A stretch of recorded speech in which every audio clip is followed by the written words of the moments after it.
across the UK, on DAB+, on YouTube, on your mobile, and on your side.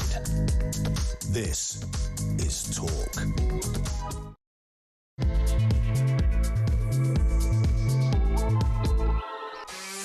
There you are. Good afternoon and welcome to Drive Time right here on Talk. Stand by for 3 electric hours of news, views and topical debate. I am your host, Kevin O'Sullivan, and I'll be with you all the way to 7 o'clock. Get involved, get on the phone and call me on 0344 499 1000. Or you can WhatsApp voice note me on the same number, and I promise to play your message out. It is Wednesday, April the 8th.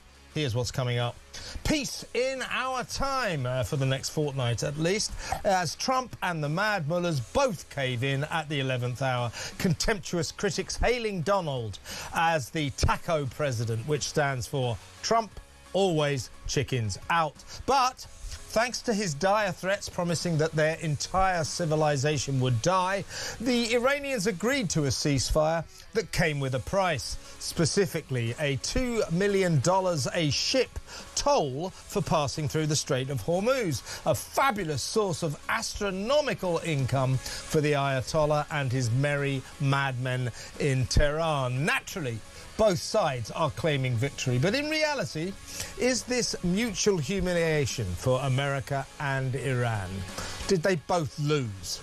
0344 499 1000. Meanwhile, as pathetic Prime Minister Keir Starmer headed to the Gulf on a £200,000 taxpayer-funded trip for no apparent reason, Britain's only warship in the area broke down. We broke the story yesterday on Drive. After taking 3 torturous weeks to finally make it to beleaguered Cyprus, HMS Dragon went wrong and is currently undergoing repairs. Isn't that special? A sad symbol of the UK's hopeless ineffectiveness in these turbulent times, as Never Hear Keir kids himself that his diplomatic mission to seek lasting peace means anything at all to anyone except himself. What exactly is this odd little man for? 0344 499 1000. Back home, the insanity continues apace. After a hero store assistant was fired for trying to stop a shoplifter, a police officer who served his country in Afghanistan, Iraq and Yugoslavia has been jailed for accidentally killing a pensioner while answering a 999 call. The victim's family told the court they did not blame the copper and begged the judge not to send him to prison. Why the hell did my learned friend ignore them and cage the poor Rosa for 27 months? That is all wrong. 0344 499 1000. Also on today's action-packed show, shocked villagers adjust to their stressful new life after a mob of travellers moved trailers, caravans and diggers into a local field in the early hours of Easter Sunday morning. The new arrivals even covered over the grass with thousands of tons of hardcore rubble. The police did nothing to stop them setting up trespassing home. Why are travellers allowed to do this? What they're doing is against the law. It's private property. They just invade it. Why are they allowed to do it? 0344 499 1000. Plus, Kanye West could still pocket $15 million, that's 11 million quid, for not headlining at the now cancelled Wireless Festival, the bungling organisers of which should hang their heads in shame. Useless bunch. And finally, it is hotter than Marrakesh in London today. Stay tuned to find out why and how long the hot sunshine will last. Spoiler alert, big surprise, not for very long. All that and so much more, so don't go anywhere. Stick with me right here, right now on Talk. Home of free speech and common sense. Let's spend Wednesday afternoon together, and she's been waiting patiently. Let's go straight over to our excellent international editor, Isabel Oakeshott. Hi, Isabel. Good afternoon. Well, first of all, first question to you. A ceasefire was agreed overnight. We were brought back from the brink at the 11th hour. Is it all quiet in the Middle East where you are? Not in the slightest, Kev. Blimey. I mean, so-called ceasefire. Let me be really specific. Since this so-called ceasefire was announced, there have been 17 ballistic missiles and 35 drones sent from Iran to the UAE. And we got missile alerts within minutes of that so-called ceasefire being announced. So for us, the war isn't over, and nor is it over for the rest of the world. It is completely naive to imagine that this somehow is going to lead to, in the short term, any kind of lasting settlement or stability. This idea that Iran, what remains of the regime, and it's still the same regime, there may be a few different faces, but it's still the same thing. It's like the same party, if you like. The idea that they should be allowed to charge a toll for ships going through the Straits of Hormuz completely turns on its head everything that has always existed in terms of freedom of navigation and the ability of any of us to get in a boat and sail on the high seas. There's not any such thing anywhere in the world. You know, the Suez Canal is not a direct comparison. And if ships are going to have to pay millions of dollars to pass safely through that route, then where is that money going? It's going directly into the pockets of the mad mullahs. And so we are actually in a far worse position than we were before this conflict began. Yeah, and the income from this new toll system will be astronomical.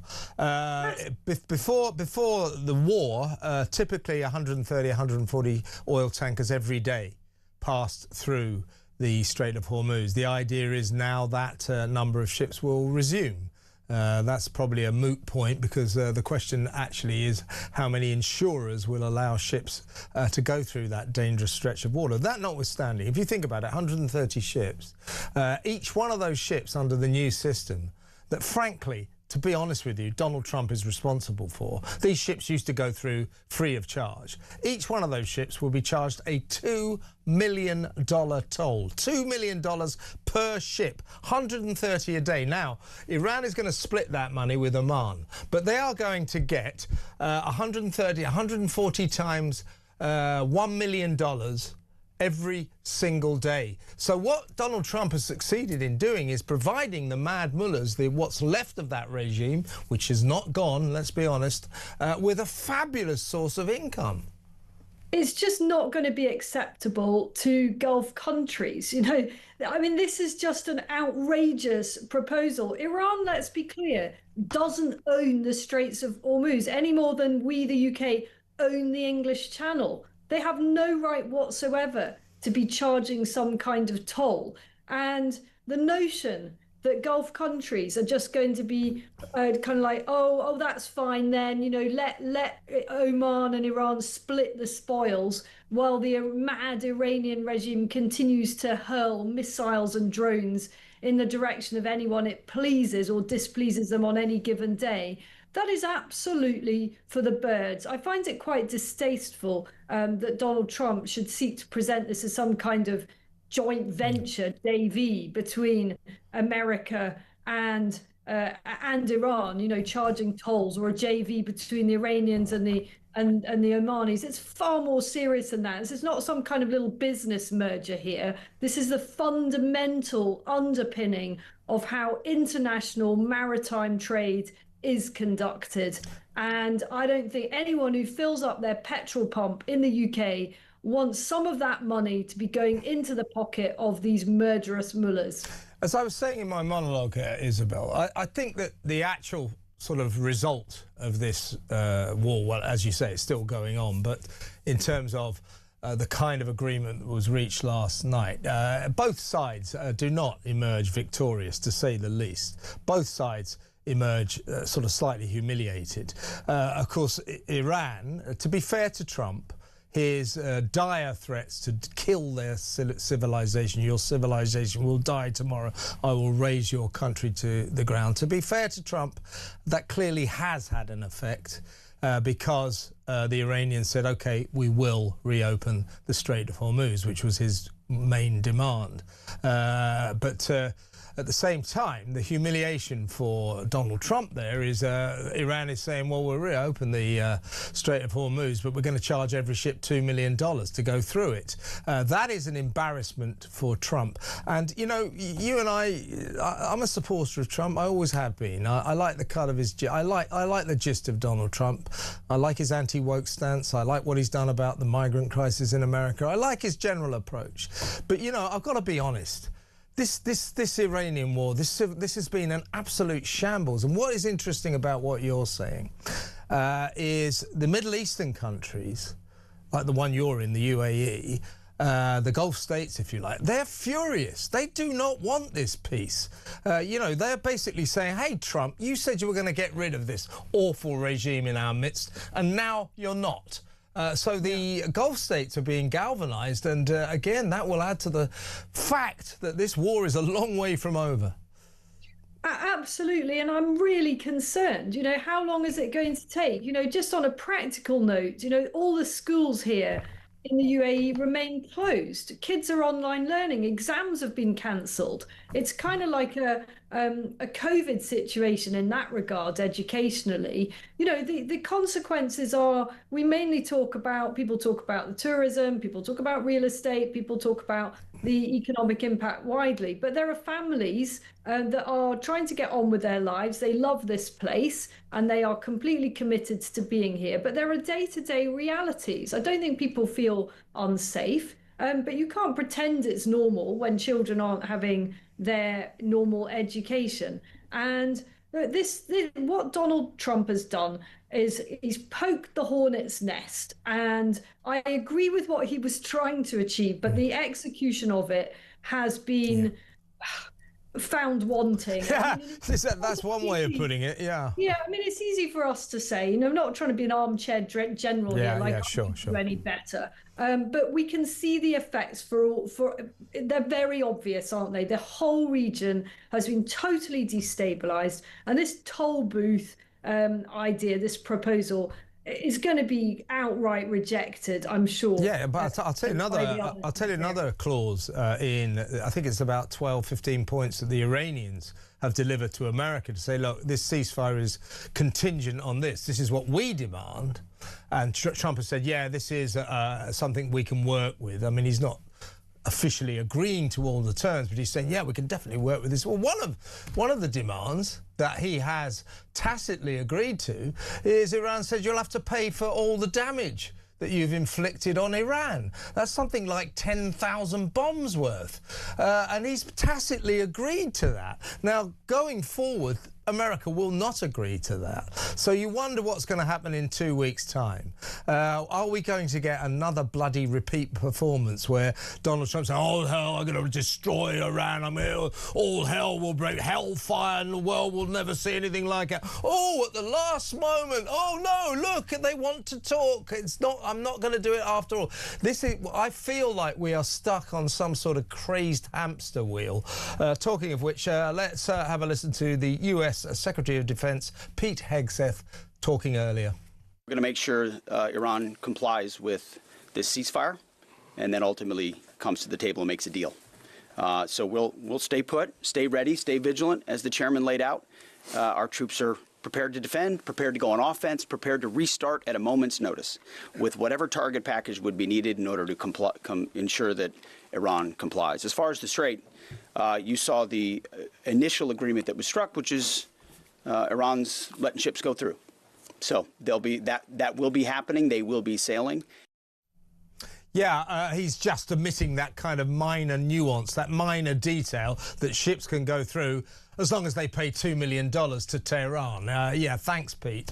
Listen, let's talk also about the trouble in the area in which you reside, Isabel. You'll be pleased, encouraged, comforted to know that that great international statesman, Keir Starmer, has arrived in your region. He's gone to the Gulf. Brilliant. He's gone to the Gulf.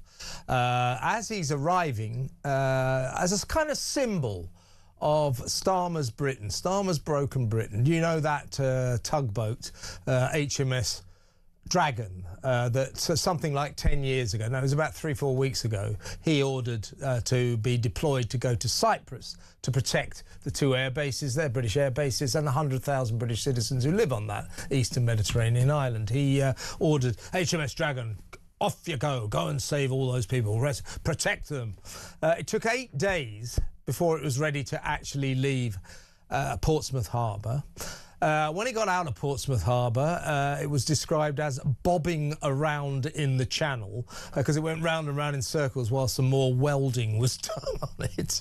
Then it continued, got to Gibraltar, and for reasons that no one can quite explain, spent 4 days mooching around out off the coast of Gibraltar, and then finally, after nearly 3 weeks, arrived at Cyprus, and guess what? It's gone wrong. It's broken. It's being repaired. Doesn't that sum up Starmer's Britain?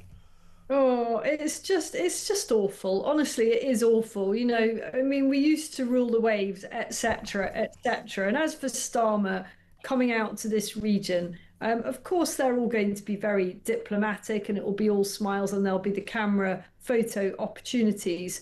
But I can tell you on pretty good authority that across this region, I'm not just talking about the UAE, I can't speak for them, but across this region, Starmer is regarded as at best irrelevant and at worst a false friend. Somebody who, when the moment came, was simply not there for the Gulf countries. And so this is just theatre. That is all it is. It's embarrassing. It's depressing. We can only hope that when there is a new prime minister from a new party, whatever that party may be, they will be able to begin rebuilding our tattered, tarnished reputation on the world stage.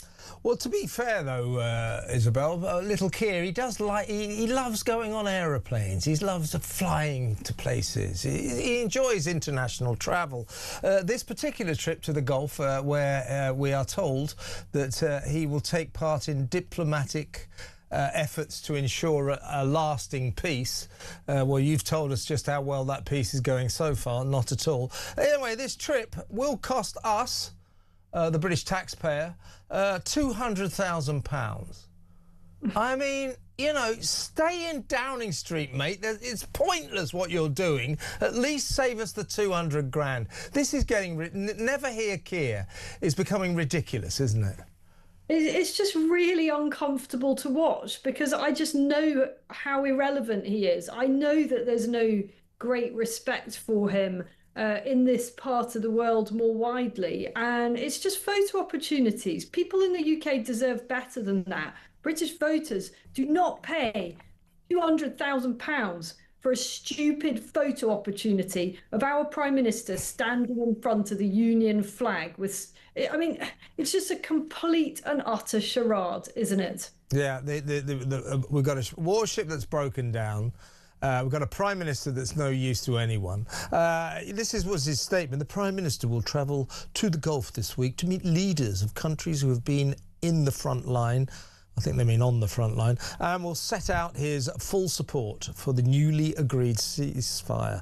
In meetings with regional leaders, he will reiterate unwavering UK support and the need for a long-term diplomatic resolution to make sure the ceasefire leads to a lasting agreement. He will hold talks on ensuring the reopening of the Strait of Hormuz remains permanent, with the United Kingdom continuing to lead international efforts. Lead?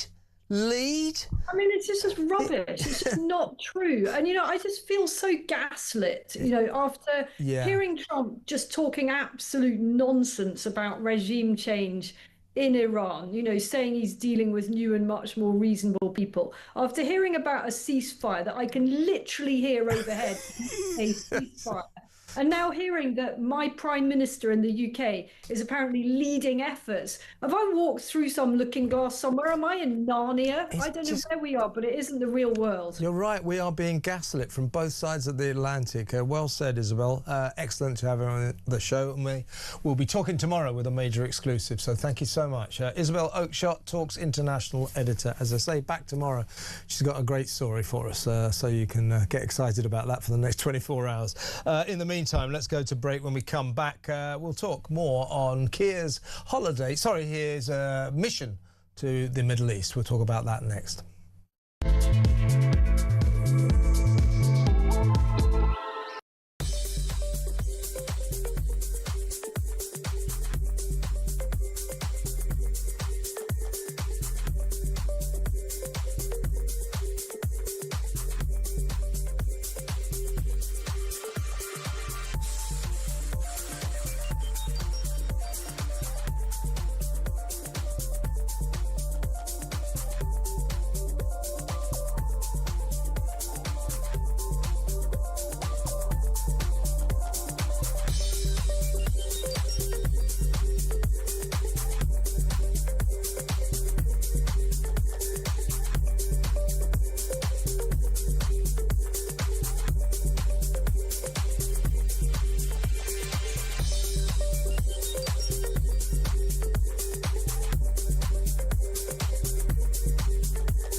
Crown is facing its gravest test in decades, and the royal tea from Talk is your front row seat. With royal reputations under pressure and probing questions about public trust, we unpack every twist and revelation with the biggest names in the business. From the throne room at Buckingham Palace to a mansion in Montecito, we follow every royal ripple. Never miss a moment of The Crown in crisis. Subscribe to the Royal Tea from Talk on the app or wherever you get your podcasts.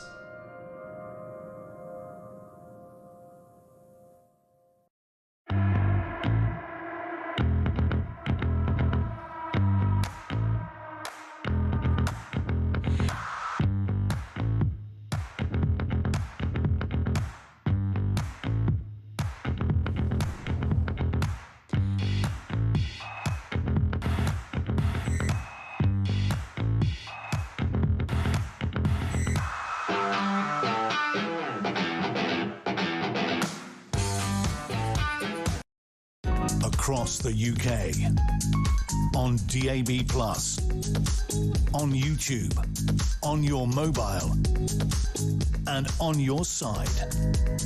This is Talk. Welcome back. Let's go straight over to my next guest, Colonel James Sunderland, former MP for Bracknell, military expert, and used to work with former Home Secretary James Cleverly. So welcome to you, James. Can I ask you, as a military man, what you feel about HMS Dragon? So HMS Dragon, I was just tortuously running through its voyage from Portsmouth to Cyprus. Just now with Isabel Oakeshott, but let's repeat it. It took the Prime Minister something like a month ago, in response to the fact that Tehran had fired a couple of missiles, drone missiles, at the British airbase in Cyprus, and the fact that there are 100,000 British citizens living there. So Keir Starmer deployed HMS Dragon, one of our 8 warships, we haven't got many left, to Cyprus.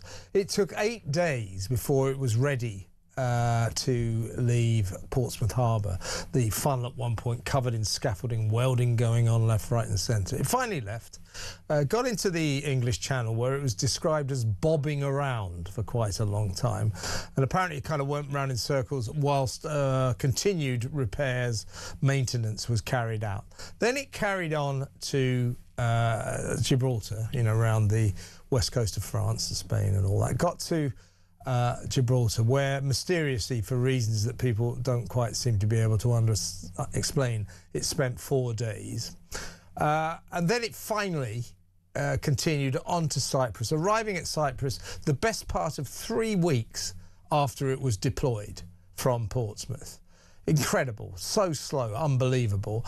And now it has broken down. It's gone wrong and it is under repair. How does that make you feel, A, as a British citizen, and B, as a military man? Well, good afternoon, Kevin. Good afternoon, viewers. HMS Dragon on the surface is an exceptional platform with an exceptional crew. It's a Type 45 destroyer. We've got 6 of them in the fleet. Very modern, very expensive. I believe about £1 billion a pop. They are brilliant bits of kit that do exactly what they say on the tin. So it's an air defender, provides area security against air invaders. It's got a very impressive array of missiles, and it's been sent to Cyprus in the Middle East to do a particular job. Sadly, it's gone wrong. Well, the fact it wasn't ready, the fact that there's been delays played out in the international media, the fact that it's broken down again is not great. And it sends a very poor message globally, worldwide, about the British naval capability right now today. Yeah, exactly right. I mean, the fact of the matter is, and nobody's blaming the crew, by the way, or all the brave servicemen and women who work on HMS Dragon, but that boat wasn't ready. And clearly, even more worryingly, it was deemed to be the most ready of our warships, even though it wasn't very ready. To the extent that now it's in the Mediterranean, its unreadiness has become palpable because it's broken down. This is just embarrassing, isn't it? It is very embarrassing, and what's a real shame here, of course, is that these aren't necessarily military failures. I think they're political failures. And what I mean by that is that the UK has had a continuous naval presence in the Middle East for over 40 years.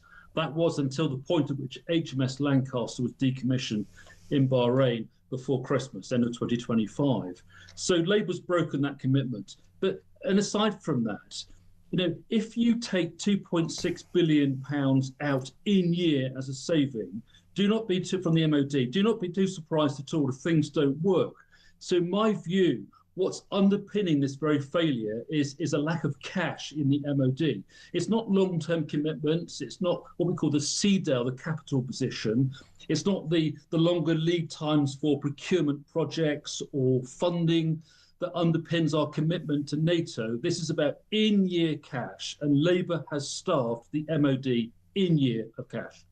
Yeah, talking of cash, James, let me get your view on this. The Prime Minister, we'll play a little clip of him. He's gone to the Gulf to take part in diplomatic efforts to ensure a lasting ceasefire and peace in the Middle East. Quite what the Downing Street put out a press release saying that he would lead the talks towards this end. Lead? I don't think so. I think he's absolutely irrelevant. But before I get your view on this diplomatic mission to the Gulf, here is Keir Starmer in that region talking about his current trip. Well, we've just reached this ceasefire, which is both welcome, and I think there'll be a sense of real relief. There certainly is across the region and for the United Kingdom. But there's work to do, and I'm here in Saudi Arabia and neighbouring countries now to carry out that work in support of what we're all seeking, which is that this ceasefire should be not a temporary ceasefire, but a permanent ceasefire. On top of that, we have to acknowledge that this war wasn't our war, but my job is to protect the UK. It's already had an impact on the UK, and it's very important that we get the Strait of Hormuz open. There's a lot of work to do there. We've been convening a number of countries. I now get the opportunity here in Saudi Arabia and countries nearby in the region to have the discussions, to coordinate our actions, and to go forward collectively in pursuit of those two missions. Complete and utter waffle. And guess how much this trip is costing us, you, James, me, every British taxpayer. His trip will cost more than £200,000. He's gone off on his favourite private jet from Stansted, and he will rack up another massive bill. His 8 trips in the last quarter of 2025 last year cost £1.41 million in total. Now, you know, I accept that prime ministers, ministers, you know, of course they have to travel internationally. But this never hear Keir thing is almost obsessional. You just heard that waffle. It's like, what exactly are you doing there, apart from wasting £200,000 of our money? Something is wrong here. Well, Kevin, this might sound a little bit cruel, but it reminds me today of that wonderful scene in Gladiator, where Commodus arrives after the Battle of Germania, and he says to his father, "Father, have I missed the battle?" And Marcus Aurelius turns around to his son and says, "You've missed the war." It's something that Keir Starmer does. He likes to fly. He's been better actually on the international stage than he has been domestically. No, I mean, I know what you mean, but I don't think he's been nearly as good as some people are making out. And whatever good work he did achieve in terms of the special relationship, you remember they used to call him the Trump whisperer, has been completely destroyed. Trump can't stand him now. Feelings mutual. Starmer's international efforts seem to have resulted in the dissolution of the special relationship. So I don't think he's exactly a sort of master on the world stage. No, I mean, I use the word better in an advisory capacity. But what I would say, of course, is the fact that he has gone out there. He has had a presence on the world stage, much more so, in my view, than he's had domestically. And actually, he has gone out conveniently at a point in time when a ceasefire has been announced with, obviously, Iran and the US. Look, what's he doing there? Who knows? Yes, he's burning yet more carbon with his aircraft. I'm sure he's got things on his plate that he needs to do. But I wish he would just get on with the job of being a prime minister and actually providing that leadership that we so desperately need as a country right now, rebuilding the armed forces, sorting out all the U-turns domestically, improving our economy, which has tanked under Labour. I mean, it's easy to be critical, and actually he may well be proven ultimately to have made the right decision in staying out of this war. Lack of war aims in the US, it's obvious to any military analyst. There's been no overriding strategic war aims, hence why I suspect that the UK stayed out of it. But he has taken a battering from Trump. I almost feel sorry for him, and it's now about rebuilding the reputation of the UK on the world stage. James, good to talk to you. Thank you so much for your time. Colonel James Sunderland, former Bracknell MP for the Tory party there, military expert, of course. Listen, we're going to go to break now. When we come back, there was a demonstration last night outside number 10 Downing Street, while old Keir Starmer was packing his overnight bag for his latest very expensive, pointless international trip. Well, outside was raging this massive demonstration by an organisation called the Islamic Human Rights Commission. Islamic Human Rights. That's a sort of contradiction in terms, isn't it? These are this mob who turn up at all these Iran fan rallies and protests, and they act like kind of quasi policemen. They particularly like to get in the way of journalists who are trying to interview people. Anyway, they were outside Downing Street last night chanting Allahu Akbar in a protest that they called the Hands Off Iran demonstration. Who are these people? If they don't like it here, they know what they can do, don't they? If you love Iran so much, why did you go and live there? Don't stand here moaning about Britain and the West being terrible to lovely Iran. Iran's a lovely country, it's just the people who rule it are the problem. So we will talk about these traitors who gather to chant Allahu Akbar and hands off Iran after this break. Stay tuned.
across the UK. On DAB+, on YouTube, on your mobile, and on your side. This is Talk. Welcome back. Now, last night, as I say, while the Prime Minister was packing his overnight bag for yet another one of his never-here trips to some foreign glamorous destination for no apparent reason, outside of Downing Street there was this very angry and noisy demonstration staged by a group called the Islamic Human Rights Commission.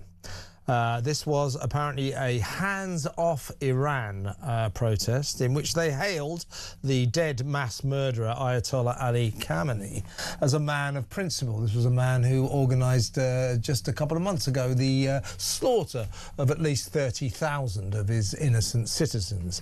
A man of principle. Hands-off Iran.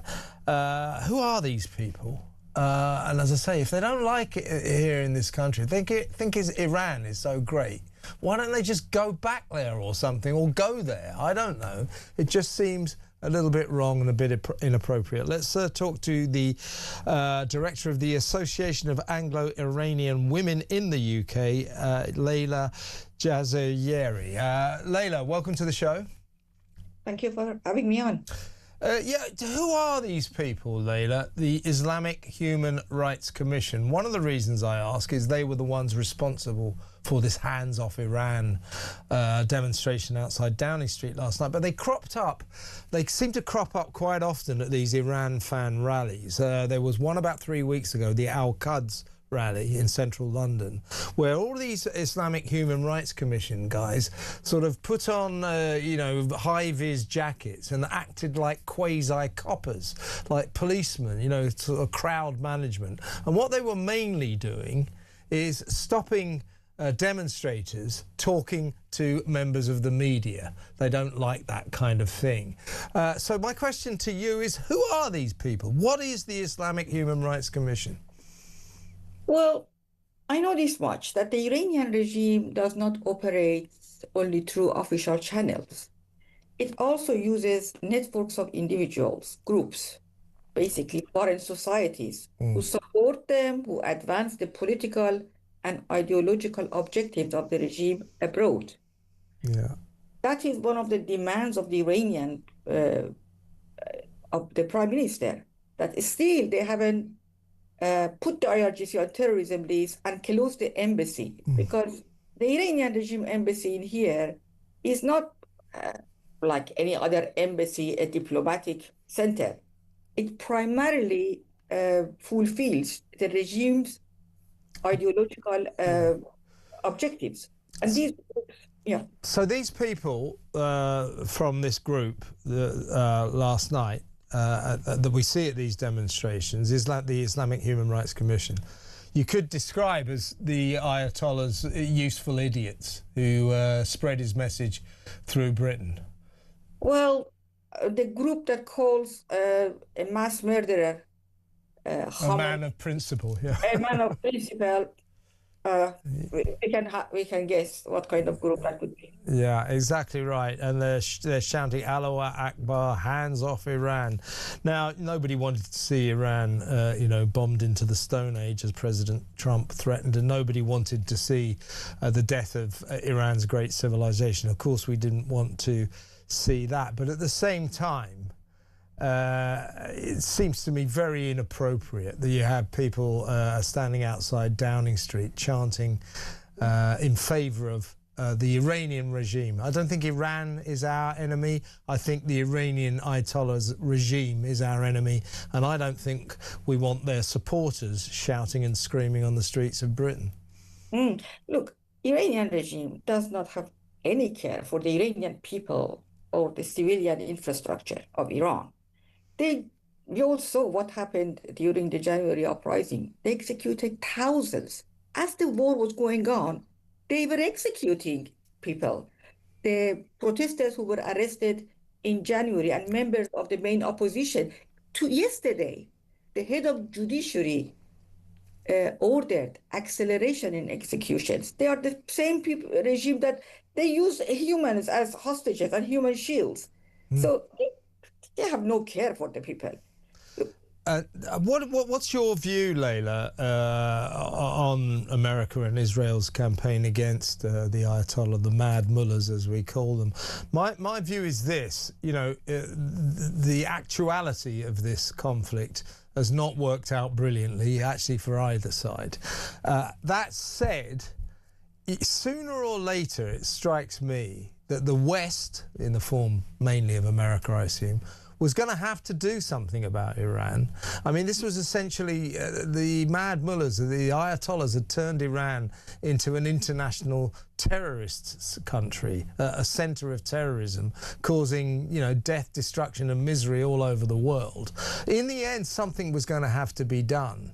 Is your view that it might as well have been now as ever? I don't think the key is in the hands of the the West, basically. The point is the appeasement of Iranian regime has led us to where we are. The policies of Iranian regime, the destructive policies of export of terrorism, acquiring nuclear weapon, proxy wars, as well as appeasing the mullahs for years and years, has led to where we are. Yeah. Now there is a ceasefire. Mrs. Maryam Rajavi, the president-elect of the National Council of Resistance of Iran, welcomed this ceasefire, hoping that it would lead to proper end of the war, which would pave the way for real regime change in Iran. Because let's face it, you could only get a lasting peace in stability in the region and wider world when the regime is gone. And that is possible, but only through the Iranian people, not bomb. Yeah. I mean, that is the depressing result of what we've seen since February the 28th when the war started, that the Ayatollah's regime is still in place. Leila, bear with us. We're going to have a quick look at these protesters last night, some footage of them in all their lack of glory.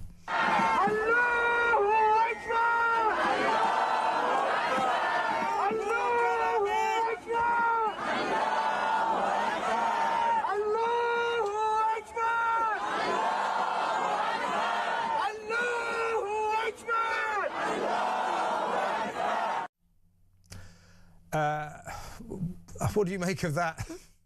I mean, as I said, groups, individuals who are chanting for the Iranian regimes, for Khamenei, for a mass murderer, I mean, it's all quite clear who they are.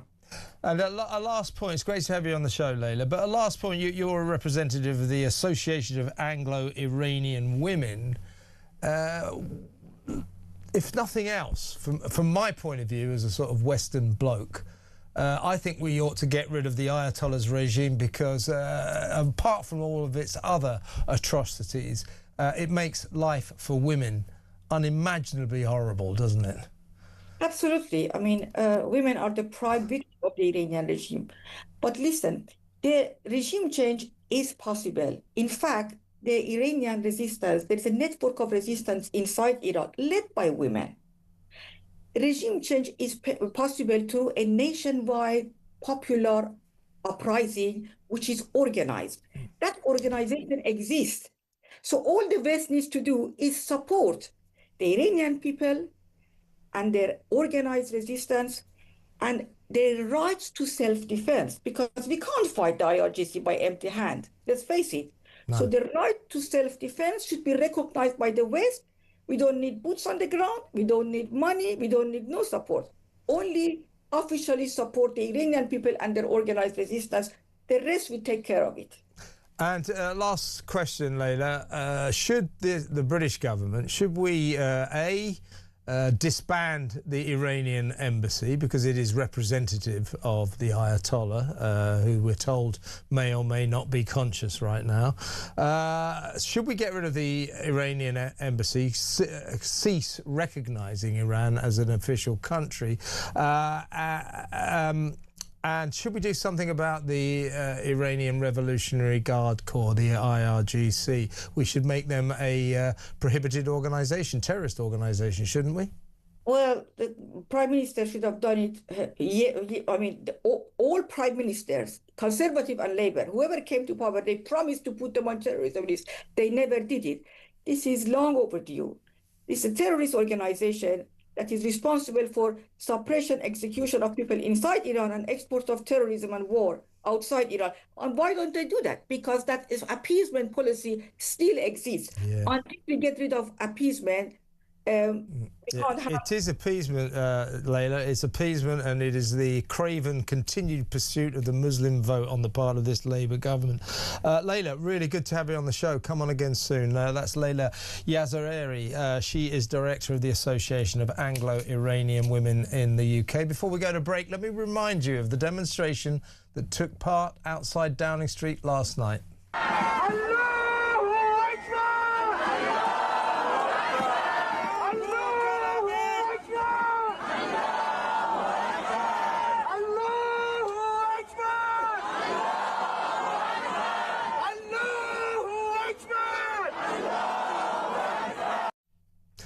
Let me know what you think about that. 0344 499 1000. When we come back, we're going to talk about old Angela Rayner's workers' rights bill, aren't we?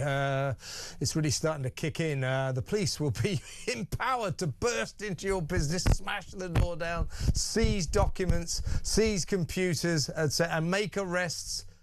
All in pursuit of Angela's employment laws. Unbelievable. We'll talk about that next. Stick around.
Is facing its gravest test in decades, and the royalty from Talk is your front row seat. With royal reputations under pressure and probing questions about public trust, we unpack every twist and revelation with the biggest names in the business. From the throne room at Buckingham Palace to a mansion in Montecito, we follow every royal ripple. Never miss a moment of The Crown in crisis. Subscribe to the royalty from Talk on the app or wherever you get your podcasts.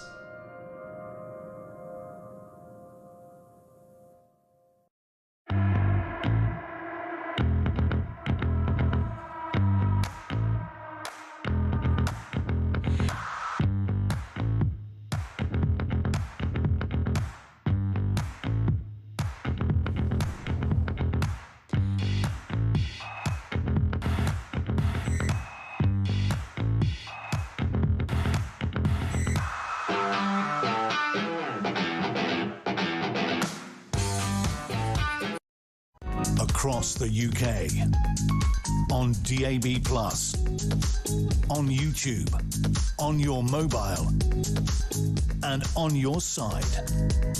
This is Talk. Welcome back. What you don't realise about me is I am a very successful businessman, a company director who owns his own company, TV Kev Limited. Hell of a company.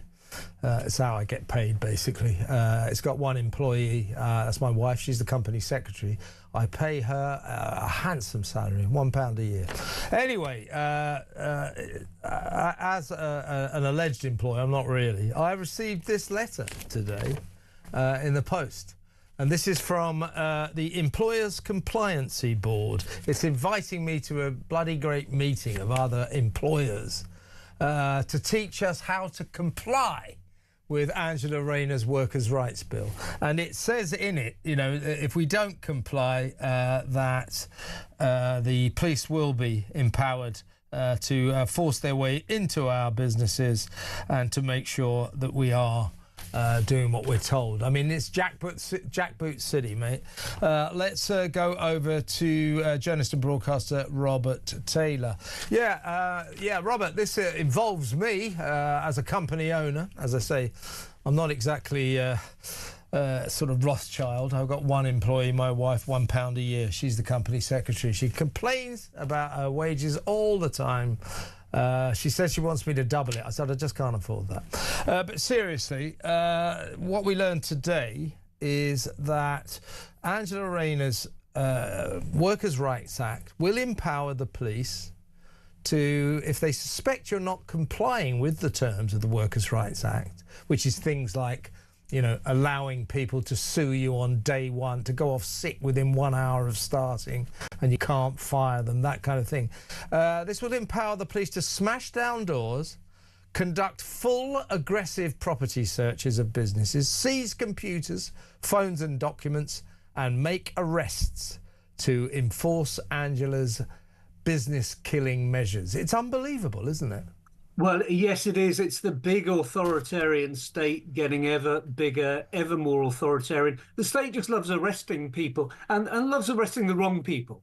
You know, it's arresting an Irish comedian at Heathrow for a joke on X or Twitter or whatever it used to be, for social media posts, not arresting shoplifters, of course, not arresting fare dodgers, not arresting the people who have actually done something wrong. And now, apparently, law-abiding businesses are going to see the police come through their doors just to check that they're okay. It's rather like your home, Kevin, having police come in just to check that you're not running a crack cocaine business. Just on the off chance that you might be, they'll come in. If I was, Robert, I wouldn't be so poor. But seriously, I'll read you some of this letter here. As part of these changes, so I'm invited to this massive, great meeting. They've reserved a seat for me. They're not charging anything. And this is from Employment Law London, the Employers Compliancy Board. Right, listen to this. As part of these changes, the newly established Fair Work Agency Fair Work Agency has strong enforcement powers, with inspectors able to turn up unannounced to review your workplace practices and impose penalties on non-compliant businesses. They can also take tribunal claims on behalf of employees, listen to this, even if the employees themselves have not raised them. Listen to this. With cases at record levels, the risks of regulatory breaches have never been higher. This is Stalin-esque, isn't it? Well, it's like bureaucrats with batons. It really is. And the amazing thing is, of course, you only employ one person. I'm in a very similar situation, Kevin. Used to employ people. I tell you what, I wouldn't now. I really would not try and employ people now, knowing that the big state can come after me for the slightest little irregularity that might be happening in my business. And the amount of compliance that businesses have to go through is extraordinary. You have to go to a meeting, but people have to do compliance audits, check payroll records, check no underpayments have been caused, update and audit payment policies and procedures, and the list goes on and on. It's no wonder businesses are not employing people, and it's no wonder we've got youth employment at such a high. Just go back to that sentence I just read you, Robert.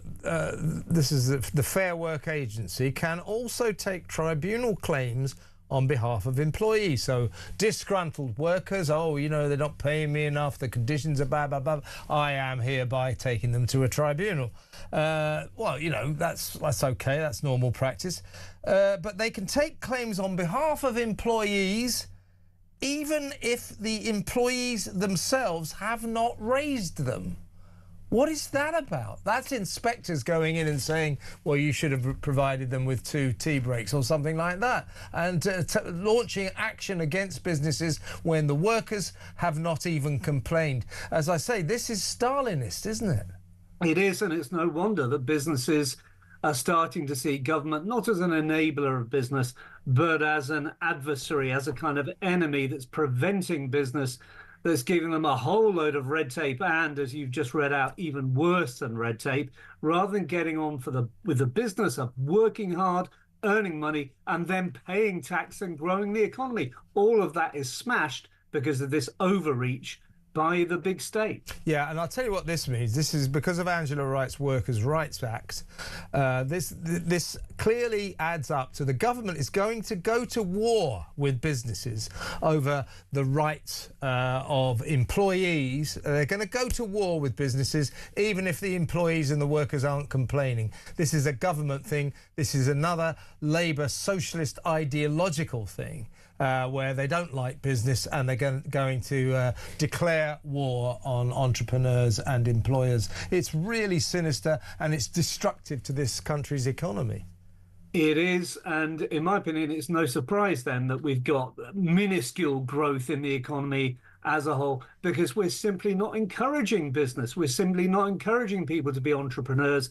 We're just taking away business time on this stupid red tape that doesn't actually help the economy and help businesses grow. It's insane, in my opinion. And poor old Angela Rayner just isn't in the cabinet to supervise it. She's sacked in disgrace. So there you are. Oh, sorry, not sacked. She quit, didn't she?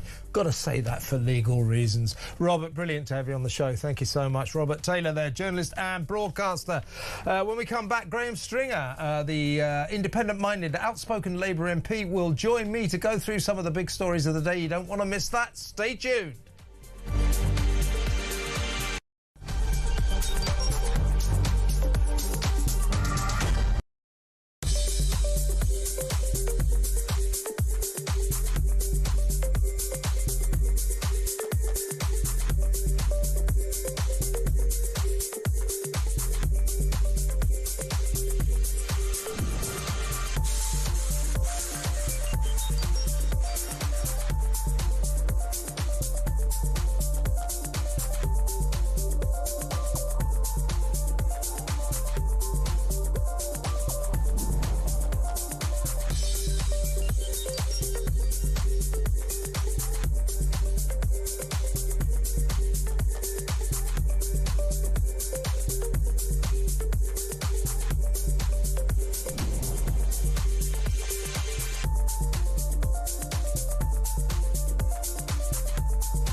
across the UK. On DAB+, on YouTube, on your mobile, and on your side. This is Talk.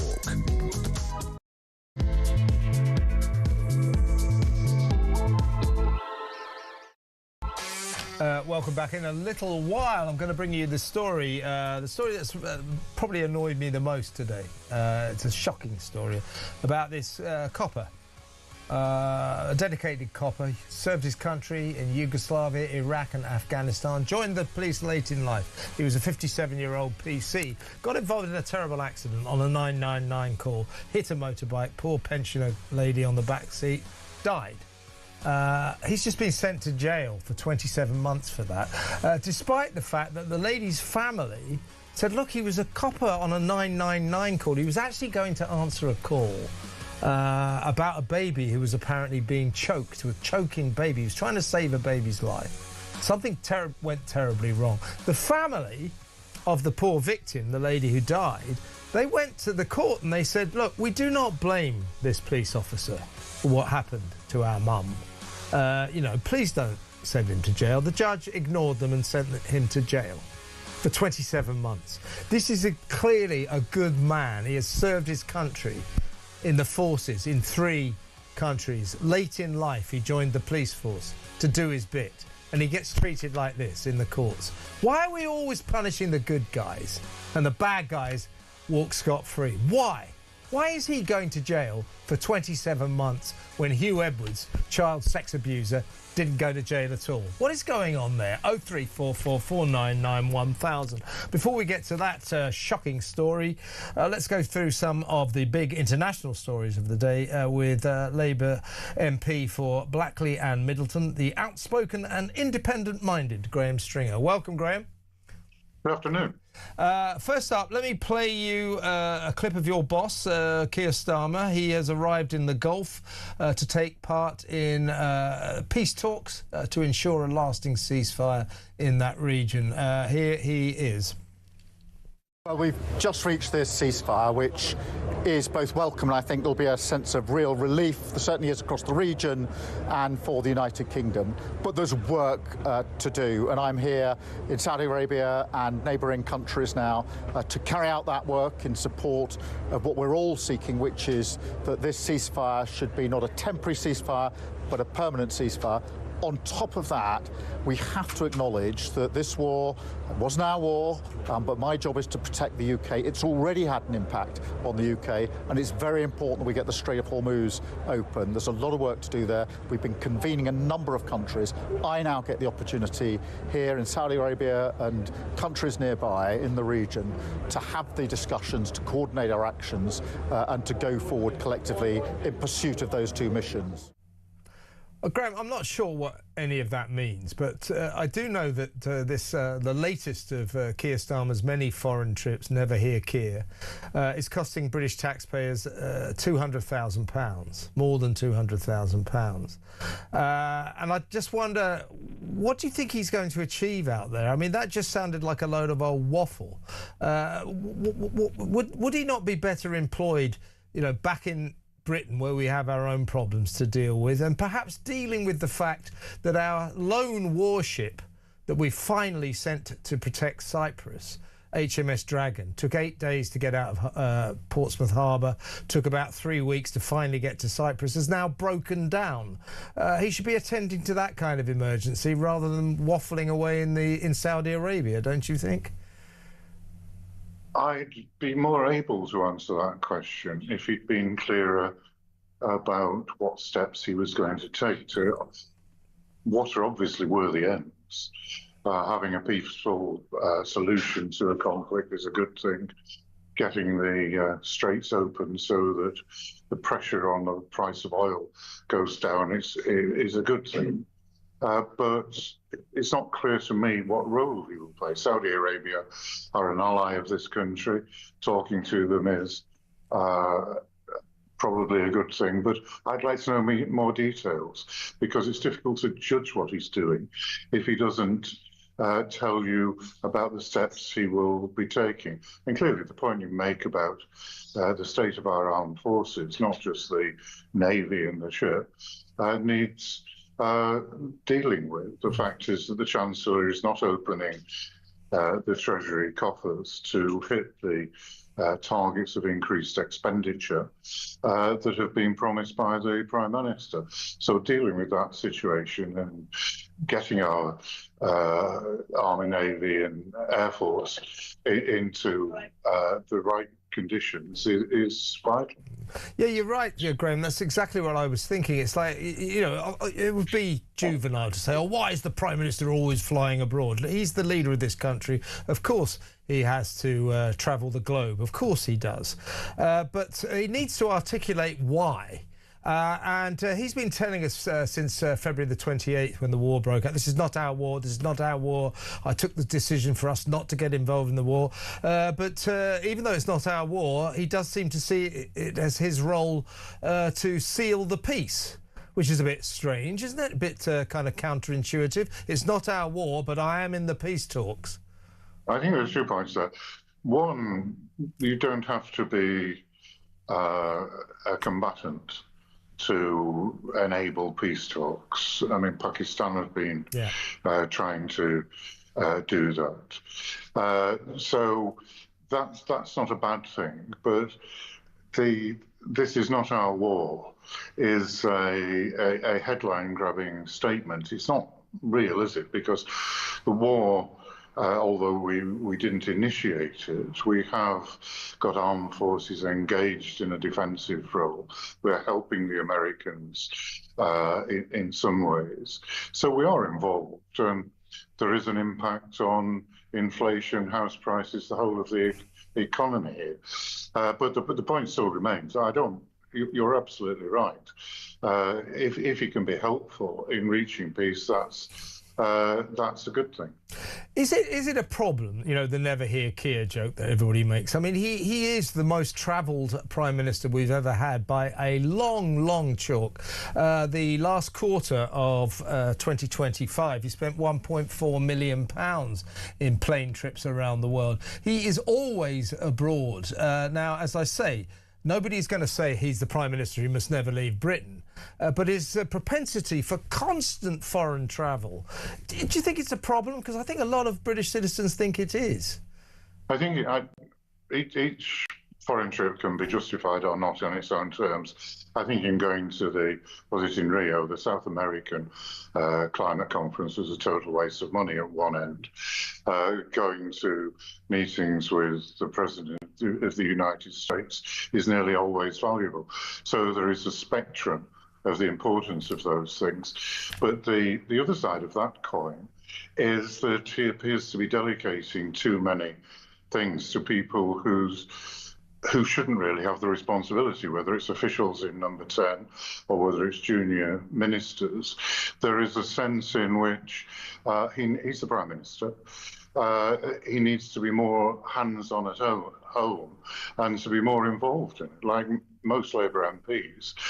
I was embarrassed at his answers at the last Prime Minister's question time when he said the decisions on whether to drill for more oil and gas in the North Sea was a member of his cabinet, not his. Well, it's a collective responsibility, and he's the leader of that collective. So I think examples like that are embarrassing, and he should show in practice and in principle that he's in control. Yeah, that was the most ridiculous thing to say. It was like, oh, it's the energy secretary. I mean, these are his. There's nothing to do with me. Of course, it's to do with you. You're the boss. You're the Prime Minister. All decisions from the Cabinet are to do with the Prime Minister. His contention, Governor, you can't point the finger. It's really not my business. Yes, it is. You're quite right. That was a particularly ridiculous episode. But let's move on to the situation in the Middle East generally.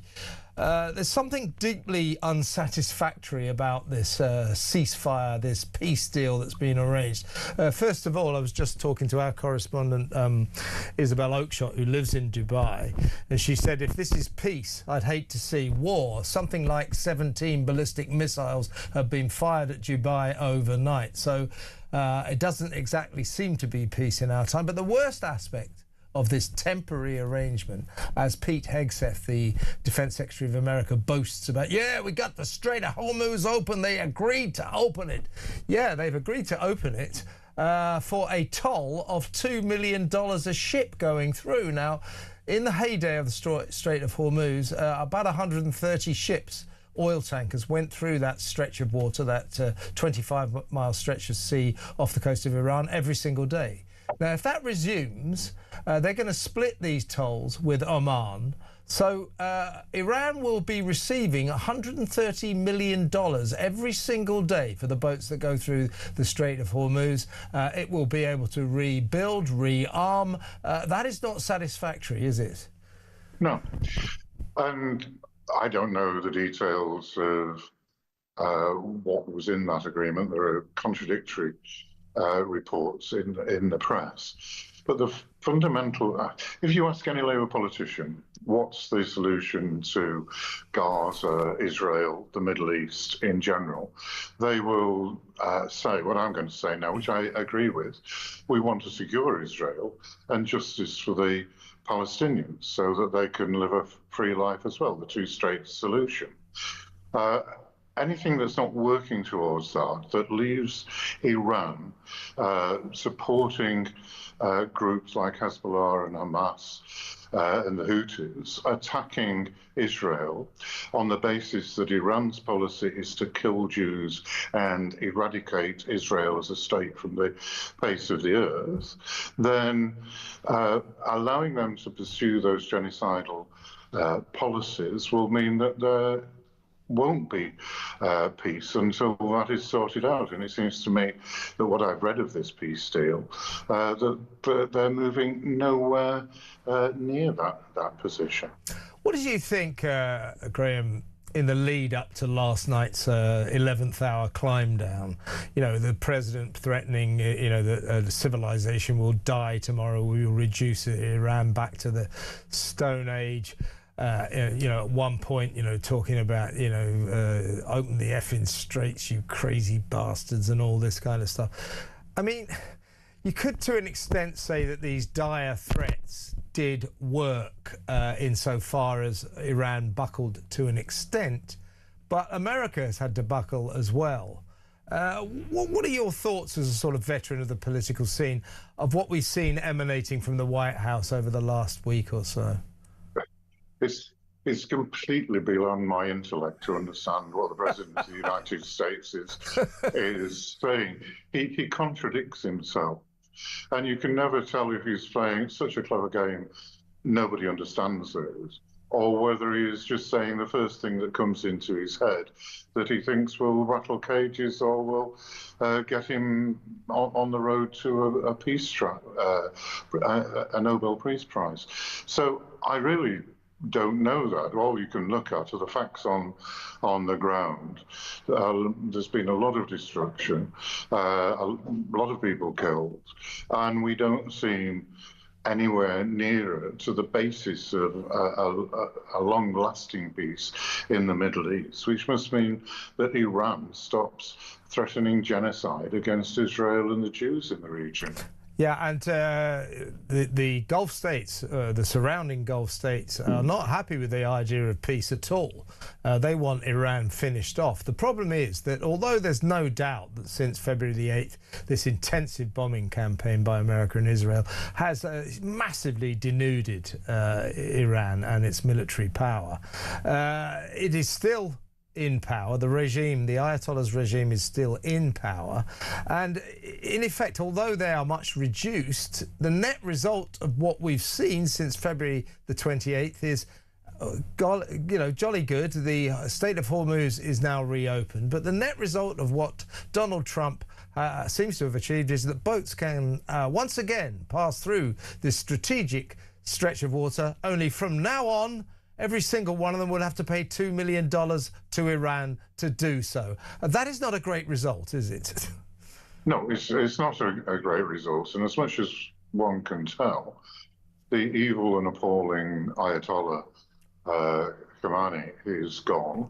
That's a good thing, but it's also, in whatever checks and balances, if those are the right words, there were in the Iranian state, have been removed. So the IRGC are more in control. The most radical violence of the different groups in Iran now appear to be in control of Iran.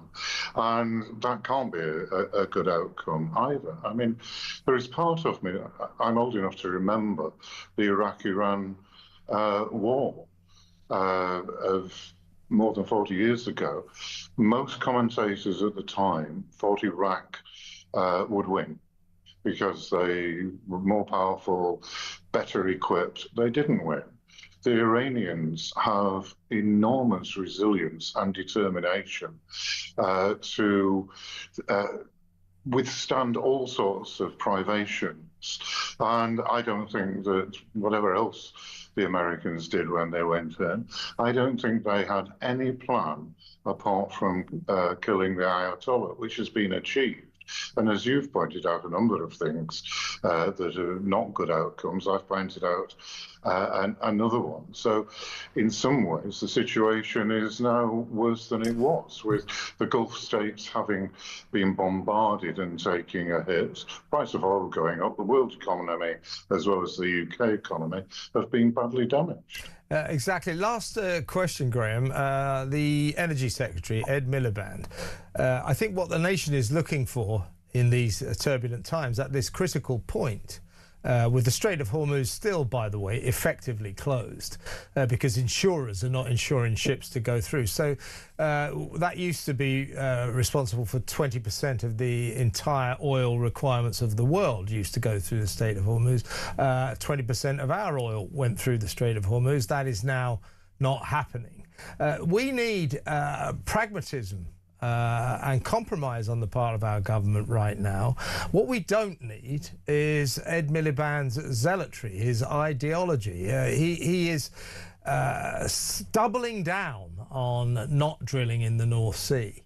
He's doubling down on us not utilising our domestic energy sources because, of course, they're not renewable.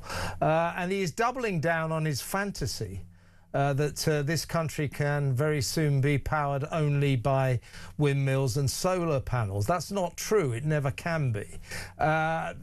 What we're worried about, the people of Britain, is that the Energy Secretary in particular, and he does seem to be backed by the Prime Minister, although the Chancellor, Rachel Reeves, is showing encouraging signs of common sense. What we're looking for is compromise, pragmatism here. We need our own energy in these difficult times. Otherwise, we're in big trouble, aren't we? I think Ed's policies make no sense, and I've made no secret of that. I've written about it. I've said it on the floor of the House of Commons. I can think of no economy in the world that has benefited from switching off the supply of oil and fundamentally increasing the cost of fossil fuels. Eliminating coal, and gas and oil have gone up in price. We've lost jobs in the North Sea.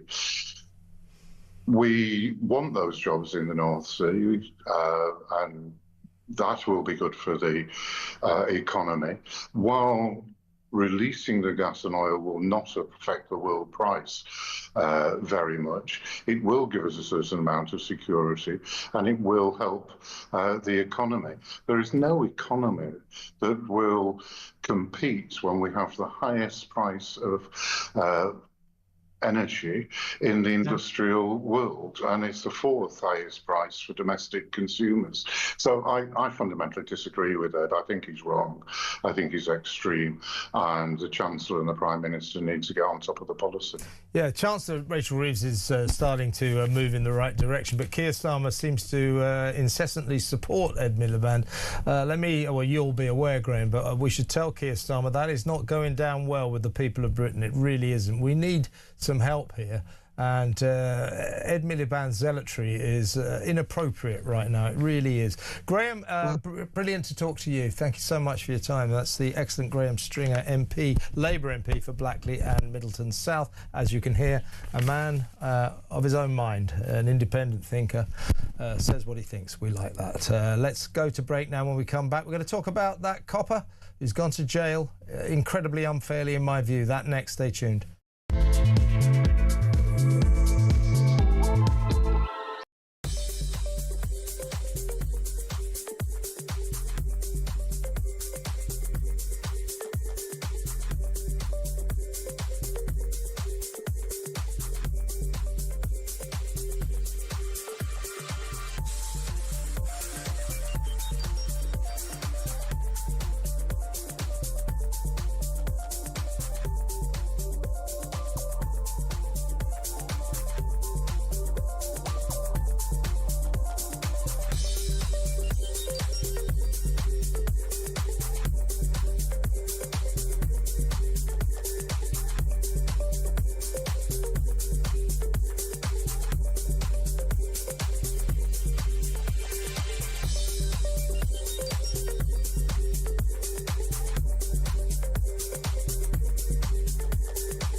Crown is facing its gravest test in decades, and the royalty from Talk is your front row seat.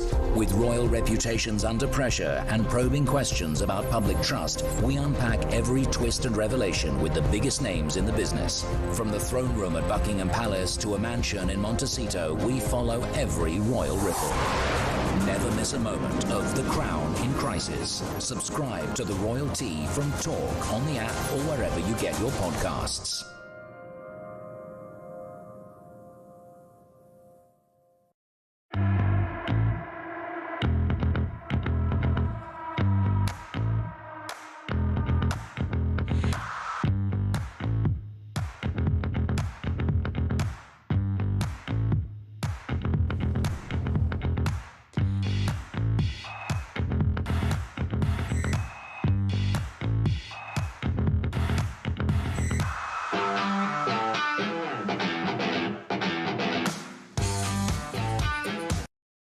Across the UK, on DAB+, on YouTube, on your mobile, and on your side. This is Talk. Welcome back. Let's go straight over to my next guest. He is former Met Police Detective Mike Neville. Welcome, Mike. Yes, good evening, Kevin. Let me run through this story and get your thoughts. I think it's a disgrace. A 57-year-old police constable, a guy by the name of Mark Roberts, who joined the force after serving his country in Yugoslavia, Afghanistan and Iraq. So he joined the police force late in life, which would explain why he was a 57-year-old PC. He was responding to a 999 call over a choking baby, so it was an emergency. It was life or death. Unfortunately, he cased some traffic lights. He ploughed into a motorcycle carrying poor 74-year-old Muriel Pinckney on the back of the motorbike. Despite her sad death, Muriel's family went to court and said, look, this was a decent copper doing his duty. These things happen. We do not blame PC Roberts. And they pleaded with the judge not to send PC Roberts to prison. The judge, Francis Laird, ignored them and declared only a custodial sentence can be justified for these offences.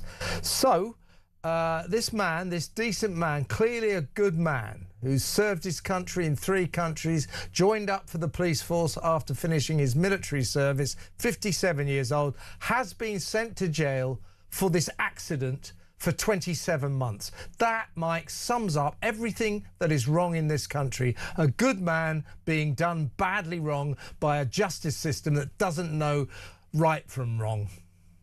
You're absolutely right, Kevin. And if you look at why do you send people to prison, you send them to prison because they're either very violent offenders or they're prolific offenders, and you send them to prison to protect the public from their wicked actions. Now, it's very unlikely that PC Roberts would ever do anything like this. Again, he's made a tragic mistake, and we ask ordinary people to do extraordinary things sometimes. And here we have a man who suddenly he's got a call. He's just like me and you, really, but he's on duty and he's told there's a choking baby. So he drives too fast. He should have stopped at the red light, but he made a mistake. He didn't do anything wicked or deliberate. And the family have been, you've got to admire the family here who've been absolutely, decent. They've seen the actual side of this. A terrible loss for them. They've lost their mum, their grandmother or whatever else. But they can see that there's no point sending this man to prison. He's lost his job. He's lost his reputation. Incarcerated with a load of villains, and yet we're told there are no prison places for burglars, robbers, thieves. What they call these hyper prolific criminals who committed more than 45 offences. Less than half of those people ever get sent to jail. It's ridiculous. Yeah, I mean, you say you made a mistake. I would call this an accident. You're an ex-copper. You know that now and again, coppers have to, work out just how fast they can drive. They don't necessarily, if they are going to save a baby from dying, you don't sit around to wait for the lights to change necessarily. The decision he made didn't work out. Now, this all happened in Gateshead up in Teesside, and Dawn Hunter Pinkley, who is Muriel's daughter, she said in court that the family, we do not blame the officer for what happened. We do not believe he should be jailed because he was just doing his job. We do accept, said Dawn, that this is a very tragic accident with a very tragic outcome, but sending the officer to prison won't bring Mam back. What is this judge thinking about? As you say, prisons are overcrowded. This is a good man. What is this judge thinking? Well, this judge has got form. You don't have to research his name to see he sent a young man to prison for 14 months after the riots, when it was clearly shown he had all sorts of issues. He was easily led. And when he appealed, he was let out. And there's all sorts of accusations about this judge. And it just sums up, I think, as you said at the start, it's a broken criminal justice system which isn't working for decent people. So this Mr. Roberts, PC Roberts, he is just a hard-working guy. His life's like mine, isn't it? It's a similar age, army veteran, joined the police to help people. He is not a person who should be in jail. It's just outrageous, and the public see this, and they see, Hugh Edwards walking away, suspended sentence for having the most wicked and evil pictures of children, pornographic pictures. How is he allowed out when this officer here is in prison? The people see this and they just don't understand it. And as it's often been said, justice has not got to be just done, it's got to be seen to be done. And I don't think the public will see this as justice. Yeah, this is another example. We saw it earlier in the week with this poor guy, Walker Smith, the Waitrose shop assistant, who tried to stop a thief stealing a bunch of Easter eggs from his store, and for that, for his bravery trying to stop thievery, his employers sacked him because it's against staff policy to put yourself in danger with thieves. A good man sacked for doing the right thing. What we've got here is a good man. It's another example of our justice system coming down hard on a good man when it seems to be so lenient with so many bad men. For example, as you say, Hugh Edwards. Now, we've got a quote from the Assistant Chief Constable of Northumbria Police, Andy Hill. He said, each and every day we respond to emergencies, and thankfully tragedies of this nature are extremely rare. Officers are highly trained, blah, blah, blah. Regrettably, on this occasion, the standard of driving fell short of what it is expected, which has led to the most devastating of outcomes. What did the police do to protect PC Roberts? They said the police should be coming down to help this man, shouldn't they? Not saying, oh, well, you know, the standards of driving were found wanting.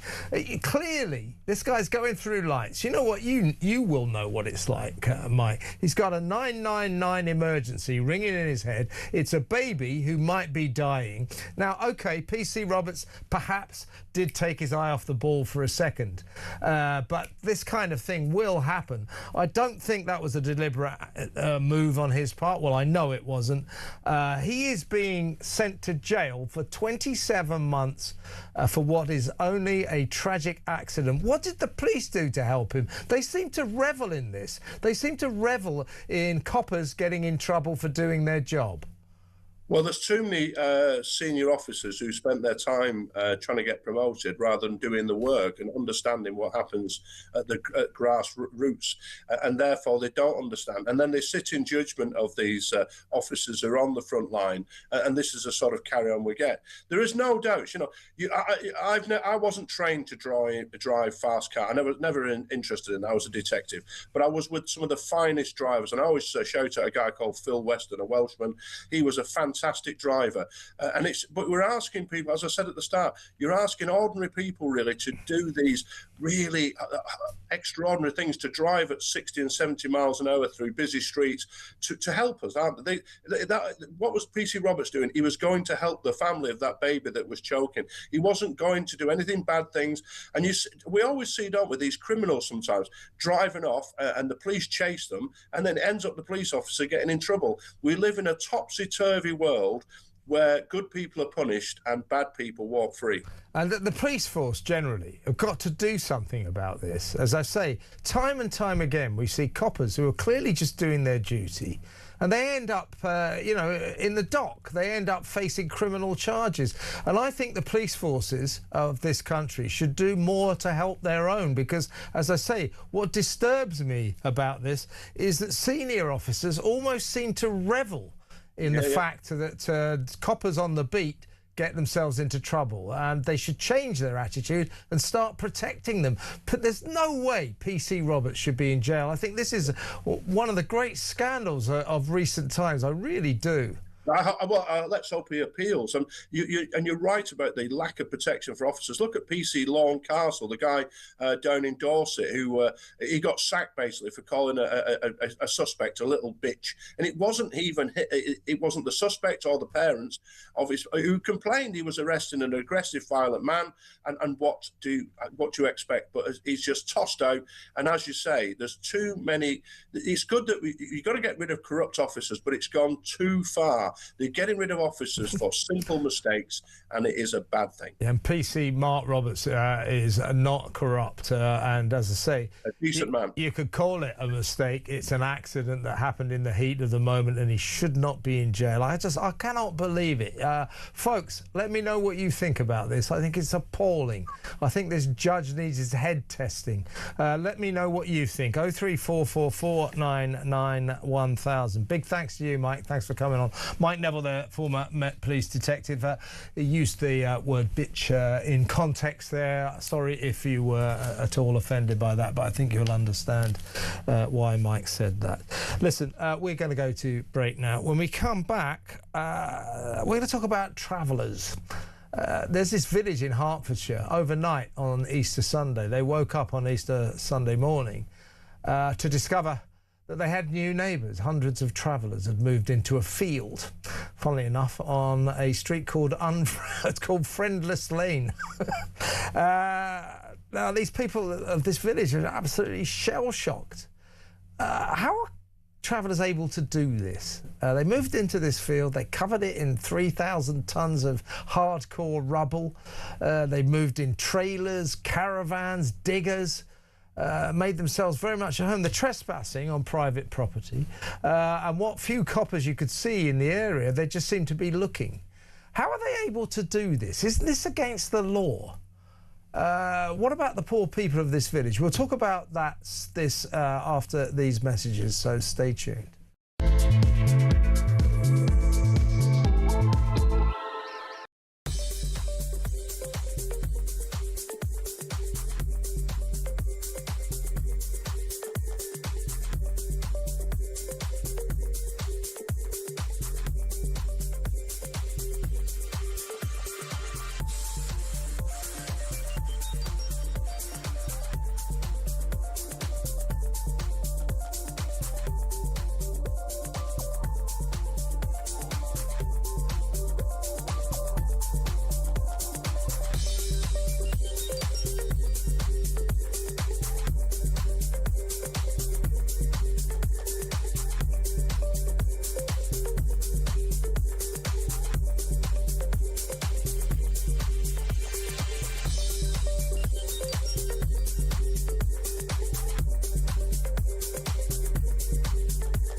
Across the UK, on DAB+, on YouTube, on your mobile, and on your side.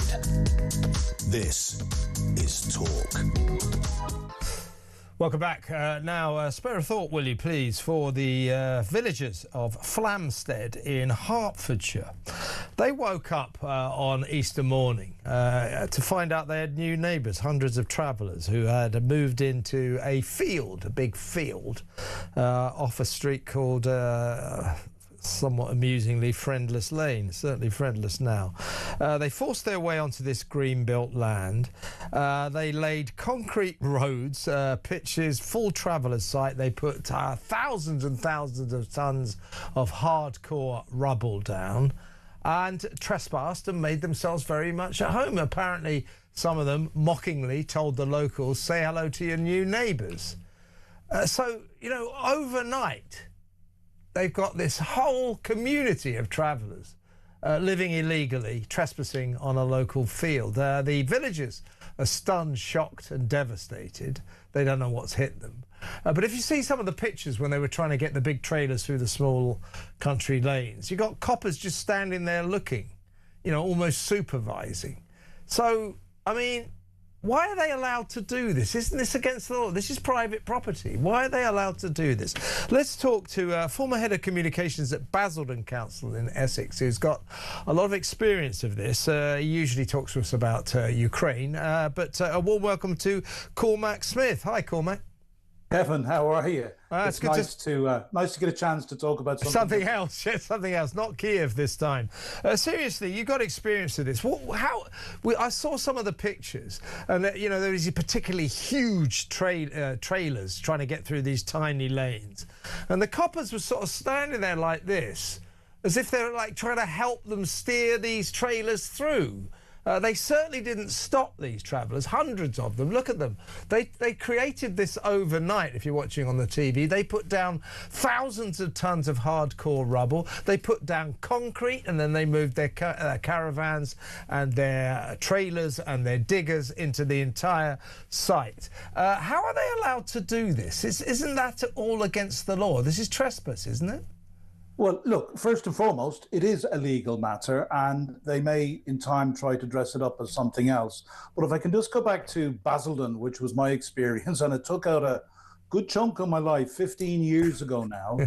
And I was drafted in especially because after a 10-year legal battle, Basildon Council had got the political will and the funds together to forcefully clear a site that looks like started off similar to this one, that was home to about, I think, 500 people, about 50 families, and with hard standings. I went down to visit it, it was like a small village. Now, the issue with Basildon was the land, the travellers had bought the land, okay, but it was greenbelt land. So this is what we've got to be absolutely clear on, and what we were clear about at the time. They were breaking the law. If you or I build an extension to the back of our house, I've built one a few years ago, but I got the necessary planning permission, or if we have a large back garden and we build a little flat for our mother or grandmother in the back, and we don't get permission, the council will come along and we will be told to demolish it, and all of the costs will accrue to us. Unfortunately, so the one thing that I'm not sure is, do the travellers actually own this land? I get the feeling, I'm not sure, Cormac, to be honest. I think they may own the land, but that doesn't make any difference, Kevin. The bottom line here is, this is breaking the law of the land. It is planning law, but it is just as important that we abide by planning law. The Greenbelt exists for a reason. Yeah, and this is the Greenbelt. This is the Greenbelt, yeah. Yeah, you simply cannot build, as I say, whether it's in your or my back garden or on Greenbelt, you cannot build without having the requisite planning permission. Now, so that's the first thing. We need to be very, very clear about the fact that this is simply a black and white legal case. Now, the problem is, going back to my experience in Basildon, the council had fought this legally for 10 years. It had taken them a long time to get the necessary political will and finances together. It was estimated at the time that this was going to cost some 18 million, a large chunk which was being put forward by the Home Office at the time, because it was considered that this was a sufficiently important breach of the law and it should not be allowed happen. Unfortunately, since then, in the last 15 years since then, finances for local authorities have become very, very difficult. I saw the complexity that it takes to actually get the necessary forces together to clear it. We had literally a military camp with more police officers at the time than had gathered in one place since the miners' strike, police officers in full riot gear, an equal number of bailiffs. There was ongoing court cases. It was massively expensive. They brought me in because the travellers had celebrity endorsement. They had both lawyers and professional public relations people working for them pro bono to try and and the council was getting absolutely slaughtered in the press on the basis of civil rights, and their rights as a minority were being abused. This was all rubbish. Yeah. You know, it was, that's why I came back. Fundamentally, this is a legal problem. It's a legal issue.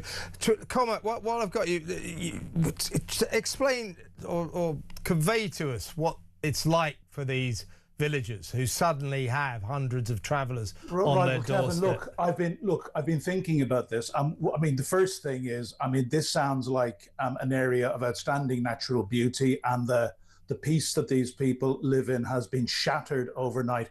Now, I just read the article and I was listening to some reports on the radio this morning, and there's people talking about intimidation, about being threatened with crowbars, about foul language. This is very, very like the sort of experiences that local residences to Dale Farm in the Essex countryside near Basildon Council were reporting. So immediately, in fact, I discussed this with an old friend of mine who worked with me on the job, and we immediately started to see parallels with what went on. I'm going to say something really controversial. These people are outlaws. They live largely outside the law. And as the local authority, we tried to deal with, Basildon, I'm talking about 15 years ago, we did our very best to deal appropriately with that, and recognize that travellers are also a group in society who have some of the lowest outcomes when it comes to mental health, domestic violence, education, and so forth. But the nature of how these people live, a lot of it is outside the law. This is a big example of doing something. You or I would not simply do this, even if they own the land, go on and build on land without planning permission. Yeah. The problem is, my experience was it cost so much to actually, and so much time, it was over 10 years the council was fighting this. Yeah. Millions and millions of pounds. Yeah. And local authorities simply don't have that sort of resource at the moment. So I think we need to look again. Central government must get involved in this. And how we deal with these situations. Look at the law. Yeah, how we deal. We need to have more teeth. Absolutely. We need to, I mean, I've got some, travellers, they're entitled to their lifestyle, but as you know, Cormac, it so often clashes with local communities. They're entitled to their lifestyle within the law. Within the law, yeah. We need to do something about this, and our sympathies to the people of Flamstead. Cormac, fantastic. Thank you so much for coming on. Cormac Smith there, former head of communications at Basildon Council, about this syndrome. Now, Cormac just said that travellers live outside the law, they're outlaws. I think we know what he means by that, but yeah, as I say, look, they're entitled to their lifestyle. It's an ancient lifestyle. But there does seem to be a problem when they kind of inhabit areas of land that basically aren't theirs. They develop them, they pour concrete on them, and it does tend to be very traumatic for the local community. The people of Flamstead are absolutely shell-shocked and devastated overnight. They've got a fully fledged traveller camp on their doorstep.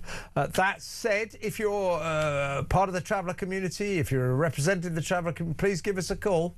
03444 991000. In fact, we will try and perhaps reach out to some of the people, the travellers in Flamstead, to get their side of the story. But as I say, the law has been broken here. Why wasn't it enforced? Why are they just allowed to do this? 03444 991000. Let's go to break. When we come back, Sun Sport. Stay tuned.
Is facing its gravest test in decades, and the royalty from Talk is your front row seat.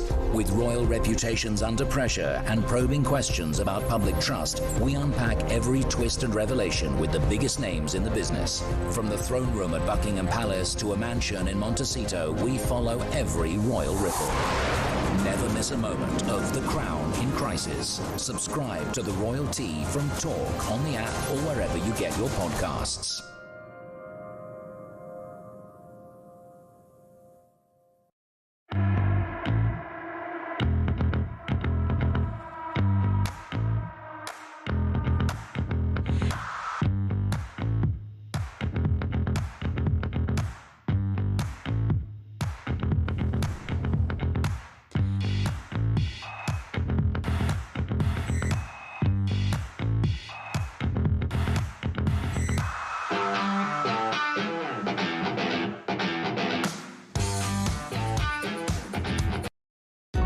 across the UK.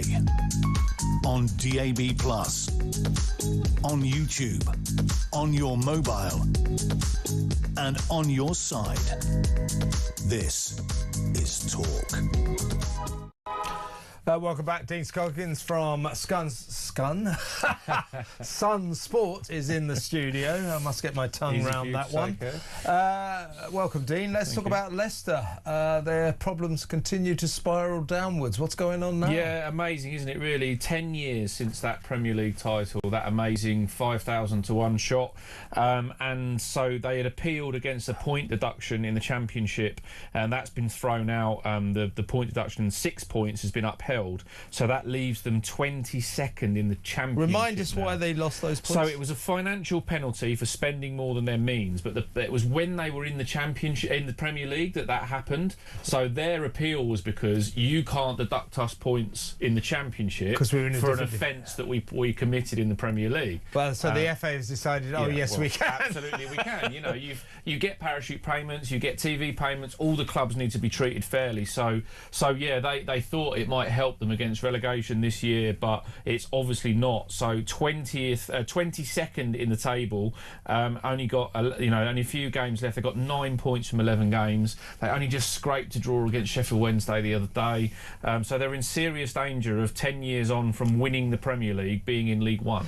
Yes, it's interesting, isn't it, that you get these teams that, you know, they have these brief shining spells in the Premier League, and then they go into a kind of doom loop plunge. Yeah, and it seems like Leicester is suffering from that. You know, the teams have done that before, and it's just a lesson for everyone. And you know, Fulham are safe, Kev, aren't they? But Tottenham aren't. for this season, But, you know, my beloved Tottenham aren't. And you know, the Premier League should not be taken for granted by these clubs. They've got to act properly. And some of these, you know, foreign owners come in, spend more money than they're allowed to spend because they think they're going to get into European football and then get the payback. They don't get European football and then they end up in this position. So what's been going wrong on the pitch then?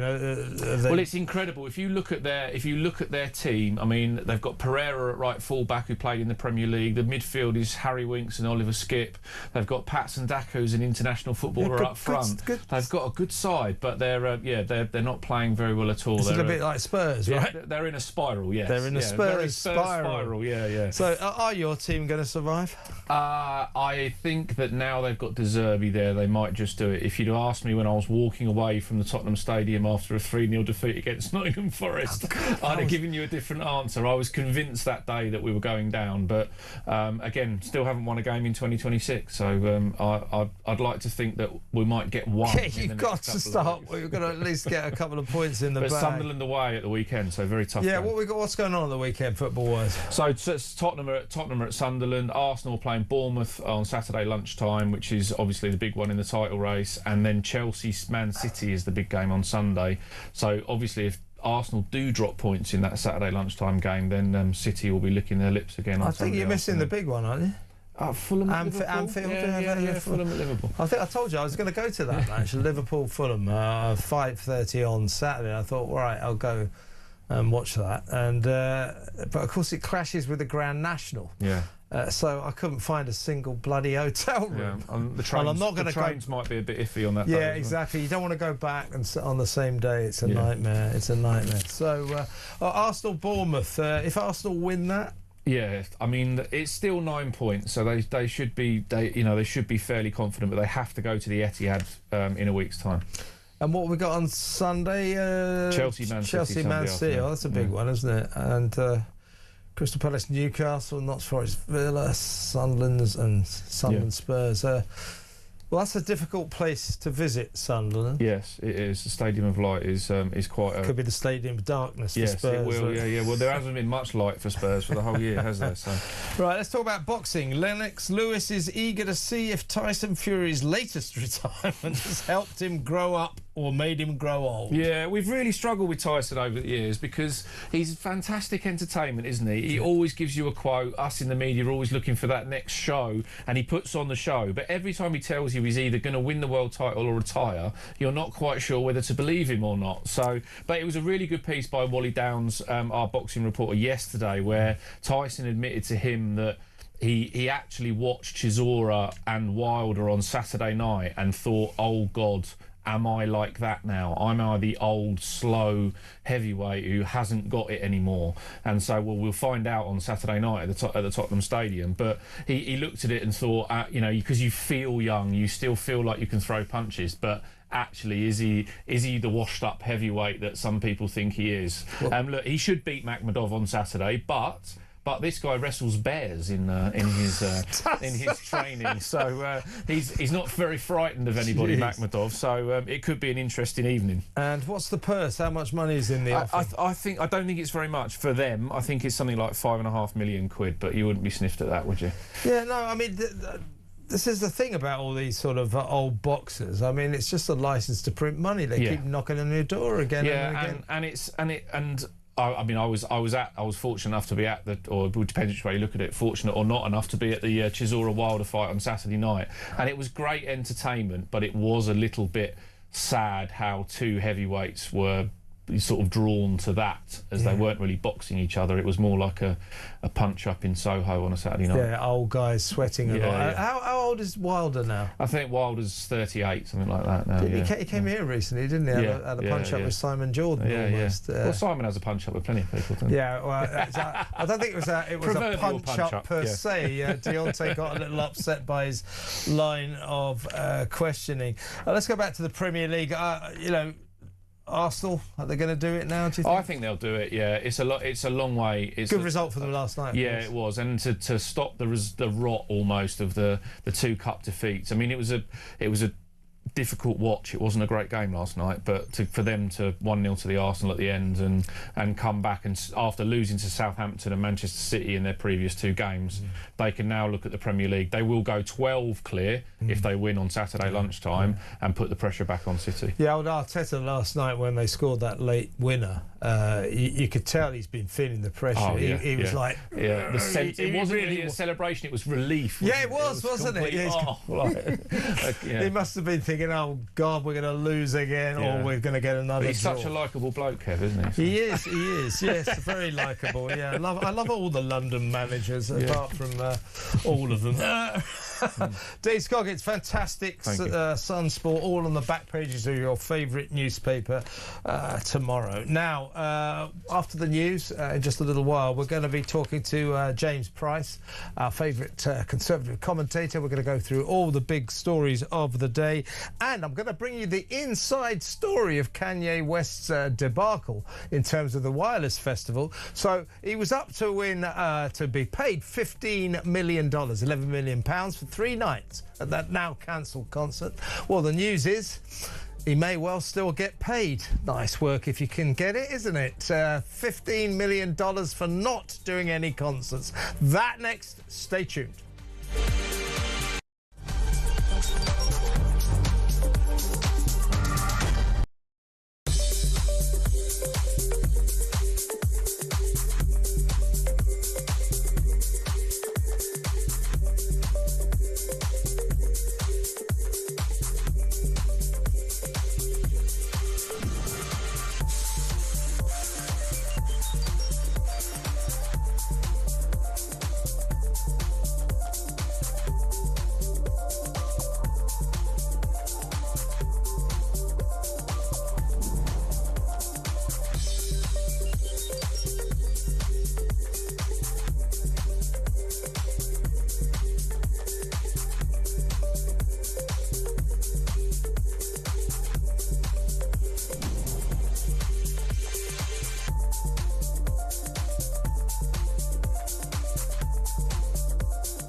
across the UK.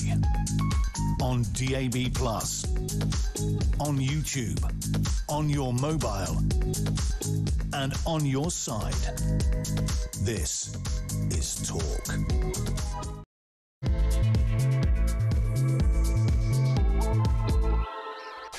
Welcome back in 20-25 minutes or so. We're going to bring you the inside story of the Kanye West debacle.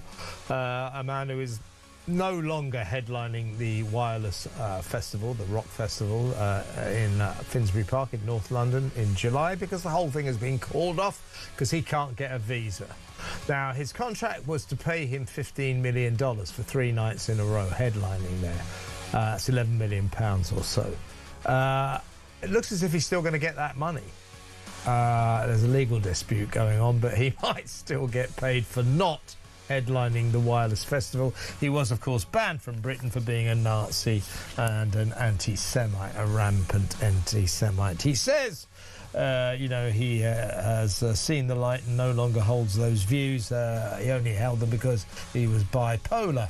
If you believe that, I've got you some swampland to sell you in Florida. Anyway, we'll bring you that inside story. I still want to know the story of that guy, Melvin Benn, the guy, the managing director of Wireless, who seemed to think it was a good idea to book this guy who's a rampant anti-Semite and Nazi, and says, oh, well, we should all forgive him. Yeah, OK, Melv, suppose we don't want to. Oh, I'm asking you to. Oh, shut up. That's the most ridiculous thing ever. I'm divided. I'm torn about whether or not Kanye West should have been banned from this country.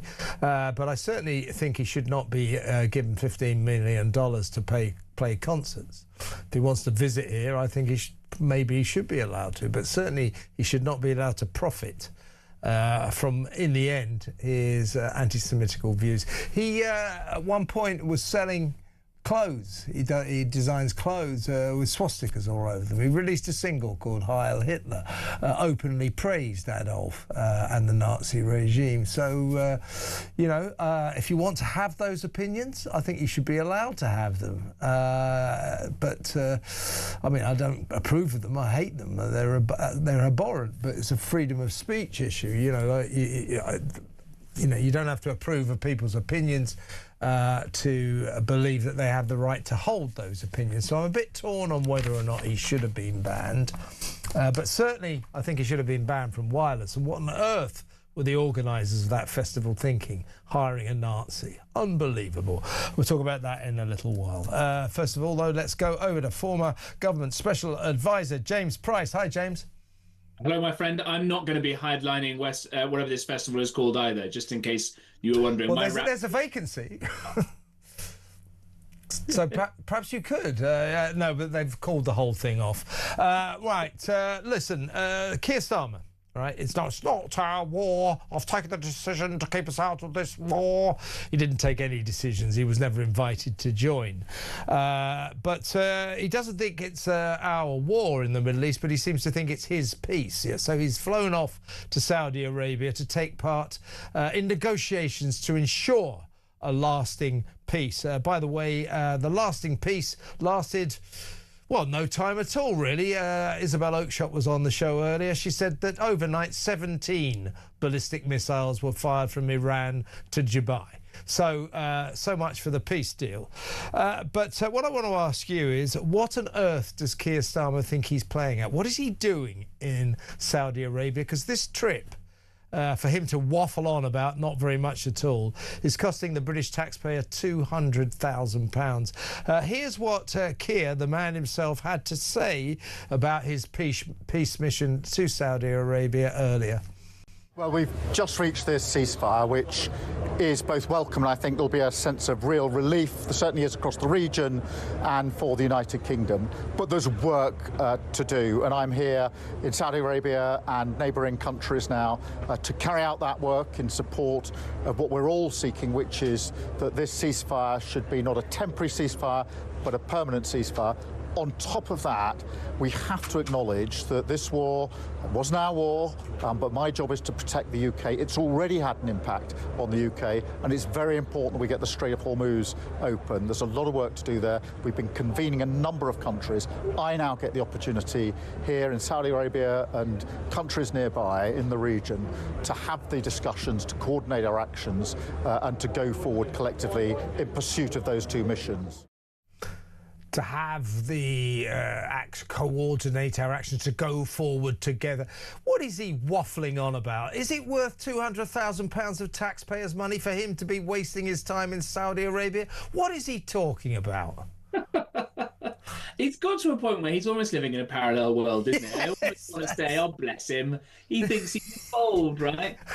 That's exactly it. Poor little guy. He thinks he's going to bring peace to the Middle East. Let him think that, poor little Keir. That's what it's like, isn't it?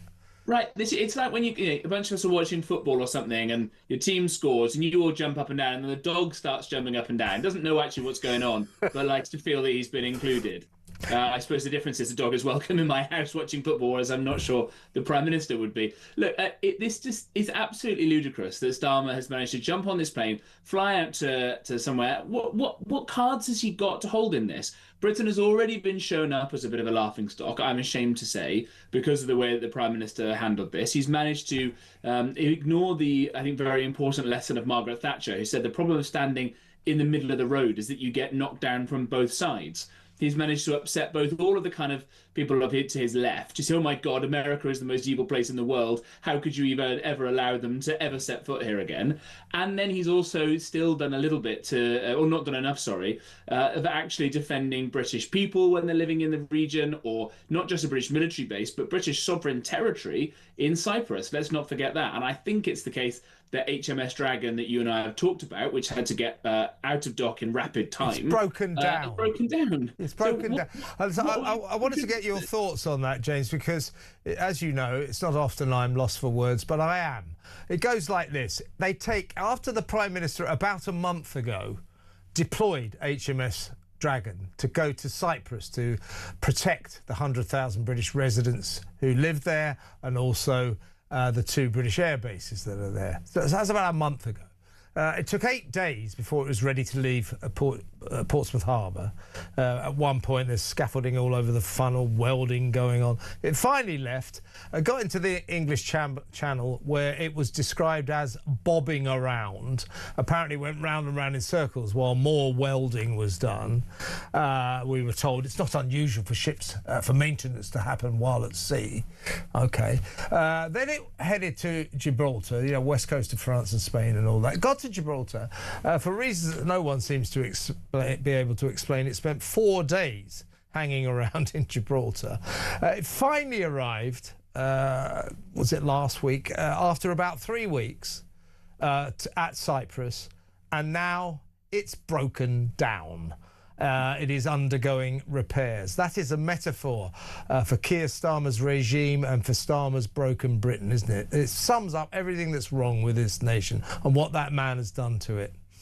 Yeah, absolutely. Well, it's a classic lions led by donkeys, isn't it? I wouldn't for one moment want to blame any of the crew on this ship or in any of the armed forces. But if you couldn't see with the huge build-up of materiel that the Americans were putting into the region, you couldn't rely enough on your intelligence forces, what they were telling you, or your political diplomatic channels, because, of course, Starmer put that paedophile's best friend, Lord Mandelson, in as ambassador to America at the time when, your job of maybe the British ambassador to America would be to find out if, the Americans were planning on starting a war. We didn't know about that, and there was nobody inside the government who thought, maybe things might get a bit spicy in the region. Maybe we should see what assets we've got there, and if we don't have any, we should move some to it. So that is a complete failure of leadership, whether that's political leadership or military. I would like to say it was the former.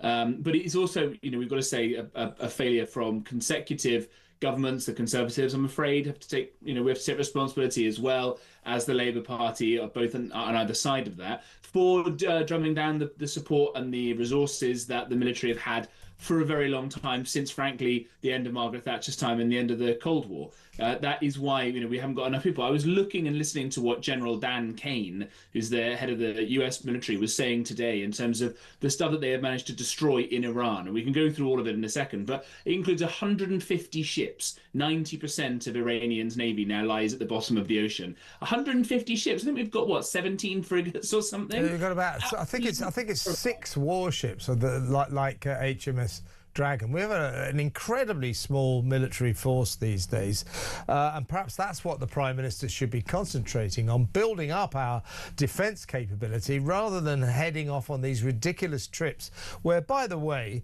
hilariously, Keir Starmer's mission, it was described by number 10 Downing Street. The Prime Minister will hold, listen to this, the Prime Minister will hold talks on ensuring the reopening of the Strait of Hormuz remains permanent, with the United Kingdom continuing to, wait for it, lead international efforts.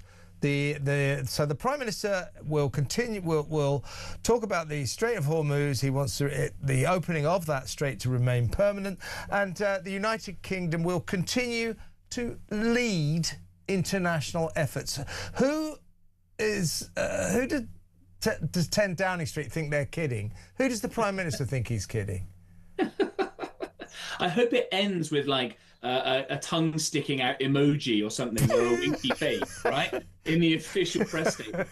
Just swirly eyes or something. Yeah, exactly. Yeah, exactly. Yeah, what am I like? Like, lol at the end of it or something. This is just abject, right? We used to be the great naval power. We used to still be then a great diplomatic power. But we are, unfortunately, totally irrelevant right now. It's not something I say with any relish. I'm not talking the country down. I'm talking down the leadership that we're suffering under at the moment.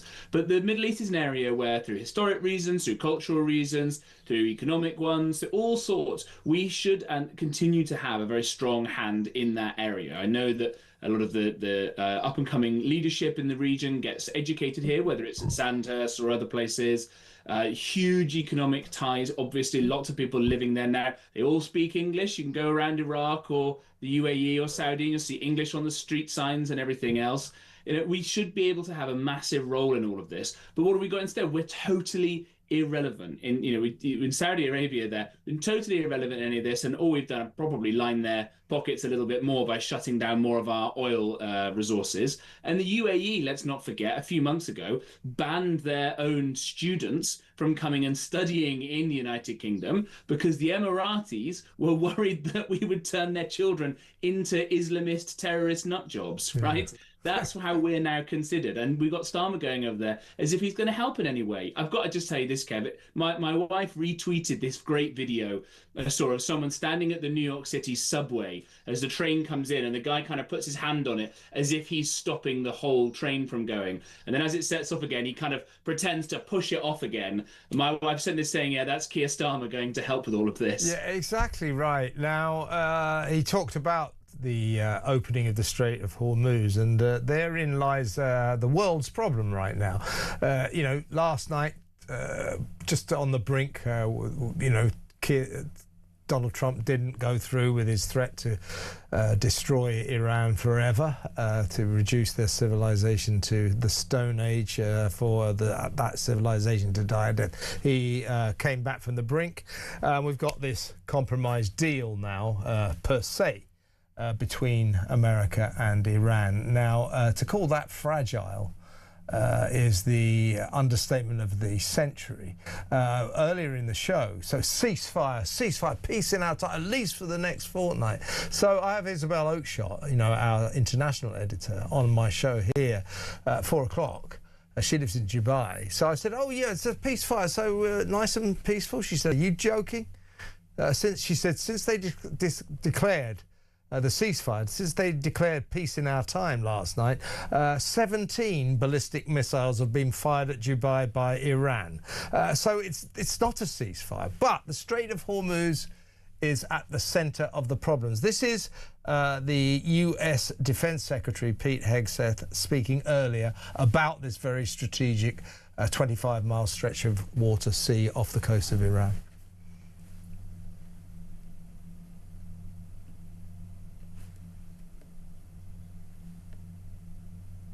Oh, are we getting that?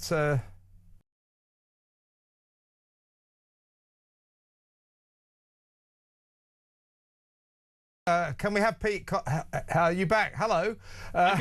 Welcome back, James. Welcome back. An impression of Pete Hegseth if you want, if that's easier. Okay, well, this is Pete Hegseth. Let's do this all again, shall we? Here's Pete Hegseth. We're going to make sure Iran complies with this ceasefire, and then ultimately comes to the table and makes a deal. So we'll stay put, stay ready, stay vigilant, as the chairman laid out. Our troops are prepared to defend, prepared to go on offense, prepared to restart at a moment's notice with whatever target package would be needed in order to ensure that Iran complies. As far as the Strait, you saw the initial agreement that was struck, which is Iran's letting ships go through. So they'll be that will be happening. They will be sailing. So, James, did you notice the elephant in the room there? Yes. The Mad Mullahs have said we will reopen the Strait of Hormuz, through which previously 20% of the world's oil flowed every day, 130 massive oil tankers every single day.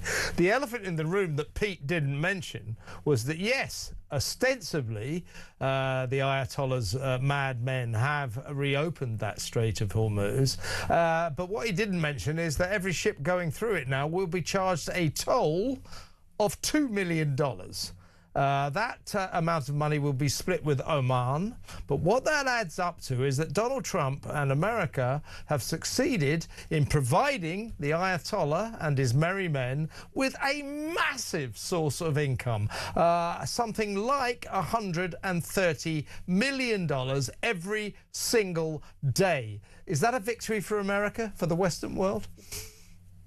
It does seem a slight flaw in the pattern, doesn't it? To put it mildly. But I think we do need to be a little cautious in declaring all this over. As you say, there are various elements still firing missiles. I was actually with Isabel Oakeshott in Dubai, February, just before all this got started, and it did seem incredibly peaceful there. And it's a wonderful place. They're doing all these very exciting things, and you can see how awful it is that they have been targeted, along with so many of the other regional actors, by Iran doing this. And even there, I've made a mistake of saying Iran. What happened was the first strike took out the old Ayatollah, as we know. The replacement, who so far at the moment only seems to be a cardboard cutout, and he's probably in a coma while the CIA spread that he's gay and spread all sorts of other things. Of course, the guy probably doesn't know where he is or who he is, if he's even going to cling to life. And huge other amounts of the leadership of the regime have been taken out as well by the joint strikes. Yeah, let's put some of the numbers that have happened. As Dan Kane said in that same press conference, 13,000 strikes, 450 separate, not ballistic missiles, but missile storage sites hit, 80 drone sites hit, the ability to do anything really to project power beyond the bit of water just off their shore, massively compromised and degraded now, which is good news, by the way, in Ukraine, because they're unable to produce any more of these Shahed drones that the Russians have used to pummel Ukraine with. The reason I say all this is that there are still the fact there are still some missiles being fired, because they're being fired from a very decentralized way. And so what we need to find out is the people with whom the Americans have been negotiating, are they able to uphold their end of the bargain, to stop a random couple of blokes in a bit of desert by the coast from firing missiles? Or are they not? Are they the right people to be negotiating with? Because the whole regime has had its, Hydra-like heads cut off. Who knows what kind of leadership ends up actually in a position to wrangle control? I think it's far too soon to tell, too soon to call it a defeat or a victory, far too soon to even suggest, as you rightly point out, Kev, that the ceasefire is even going to hold a day, let alone... It hasn't held already, right. I'll tell you that. But here's the deal, is Iran has issued a diktat today warning any ship that tries to go through the Strait of Hormuz that hasn't paid the toll will be destroyed. And therein lies a problem. And the framework of this agreement, which Donald Trump, imperiously announced, that's something we can work with. Well, I'll tell you what they won't be able to work with. One of the terms of the Iranians' peace demands is that America pays for every penny of damage they've inflicted on Iran since February the 28th. They're not going to do that. The other Gulf states are saying, we don't want to pay this $2 million toll for our ships going through. Other nations around the world will say the same. I would say that this very fragile ceasefire agreement between America and Iran, Donald Trump is saying, oh, it will be a fortnight, before anything happens. I'm not sure it's going to last that long. It is extremely fragile. Yeah, absolutely right. And of course, at the same time, it will allow more American forces that are already en route to the region, potentially special forces, Marines, maybe other land forces to get in there as well. And you could expect this to go hot again at any time. We saw that happening with some of the various ceasefires between Israel and the different fronts that it's been fighting against on this. But all the while that has been going on, and this kind of horrendously delicate choke point around the Strait of Hormuz, people should get their old atlases off, dust them off if they're not familiar with the topography of the Omani Peninsula, and have a look at just why this is such a narrow area. But you're already seeing substitution work going on. So someone from the UAE wrote, I think, in the Financial Times yesterday about all these different pipelines that are now being de-mothballed and brought back in again, different pipelines being brought along, different ports on the other side, that will mean that this choke point is a lot less important as time goes on.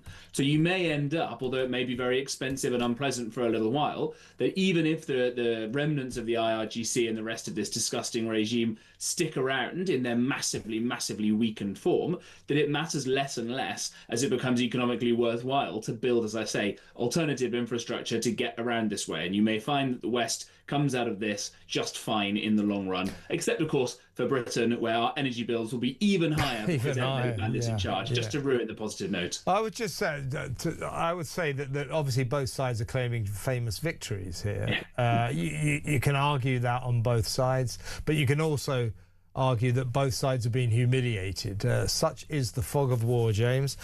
James, great to talk to you. Thank you so much for your time. James Price, their former government special advisor. Let me know what you think about some of the things he was saying. How long do you think this piece is going to last? I don't think so. It hasn't even happened. Mind you, Keir Starmer is out there. He'll bring everlasting peace in our times, won't he? Let's go to break. When we come back, the inside story of Kanye West's failure to headline at the Wireless Festival. That next. Stick around.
Is facing its gravest test in decades, and the royalty from Talk is your front row seat.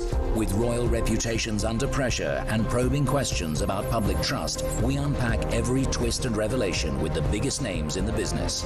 From the throne room at Buckingham Palace to a mansion in Montecito, we follow every royal ripple. Never miss a moment of The Crown in crisis. Subscribe to the royalty from Talk on the app or wherever you get your podcasts.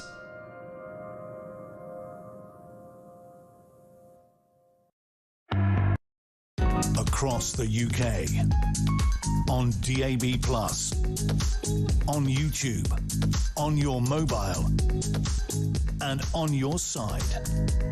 This is Talk.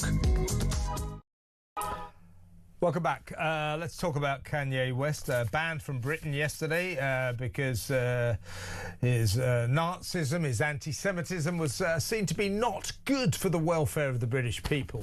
That meant he can't headline at the Wireless Festival in Finsbury Park in North London in July, 3 nights in a row.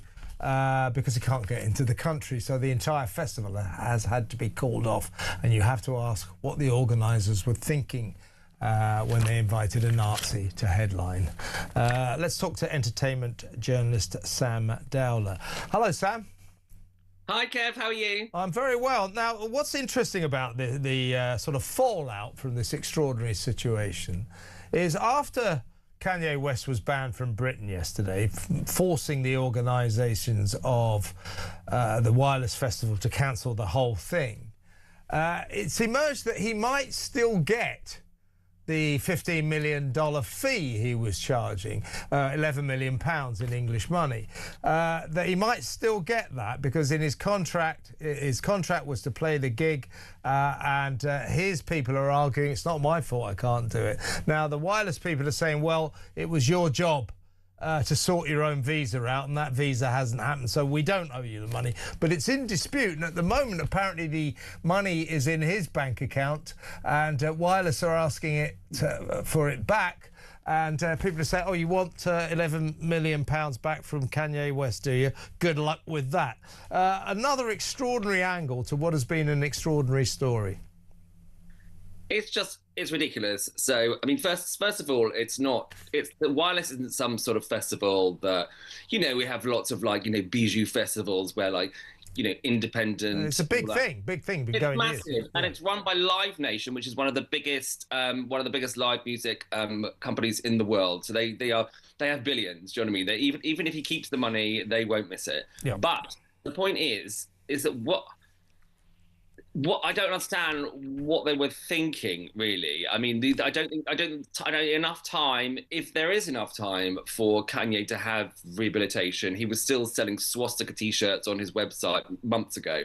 And you can't blame an episode of being bipolar. I know people who are bipolar. They don't. He's the only person, Sam, I've ever come across who blames his racism on bipolar. Yeah, exactly, and it's like. And I know. So you don't have an episode.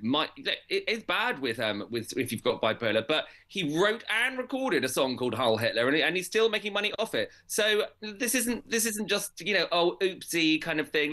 We have a serious anti-Semitism problem in this country. We have a racism problem in this country, and this is and how on earth would Live Nation think that him headlining for 3 nights?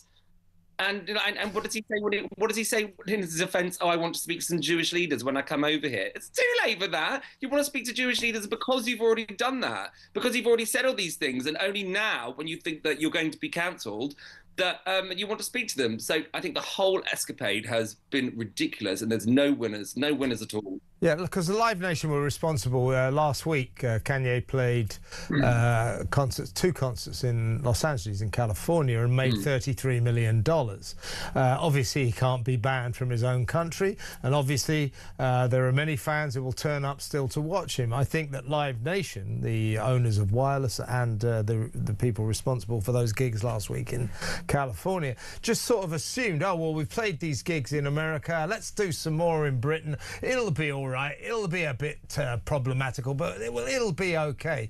Well, my view is I'm torn on whether or not we should have banned him from the country. I may despise his opinions, but I think, disgusting though his viewpoint is, he's got a right to have that viewpoint. I'm not sure whether I agree with banning him from the country, but I think of the organisers, the managing director of Wireless, Melvin Ben, and his mates, what were they thinking? They go, oh, Kanye, you've got to forgive him. No, a lot of people don't want to forgive him. That's not the point. The point is, Sam, Melvin Ben and his mates, there are thousands of major stars out there who aren't Nazis, who aren't anti-Semites. Why not get one of them?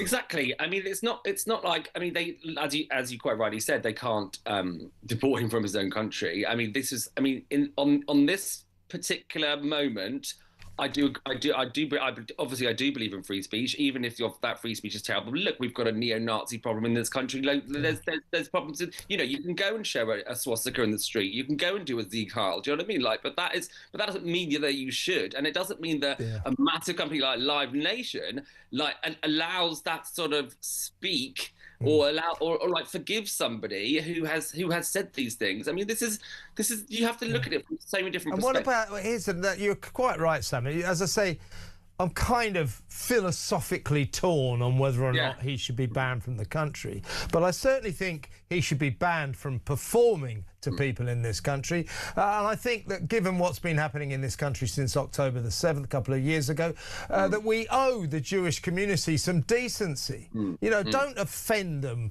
by putting this Nazi onto the Wireless Festival. And all that Melvin Benn would say was, he said, well, can't we forgive him? I'm asking the people of Britain to forgive him. Well, that's up to people. But a lot of people, particularly Jewish people, will not be minded to forgive a man who is still making money from clothes with swastikas on and still making money from a single called Heil Hitler. I think that Melvin Benn and the wireless organisers here, they need their heads examining. What the hell were they thinking?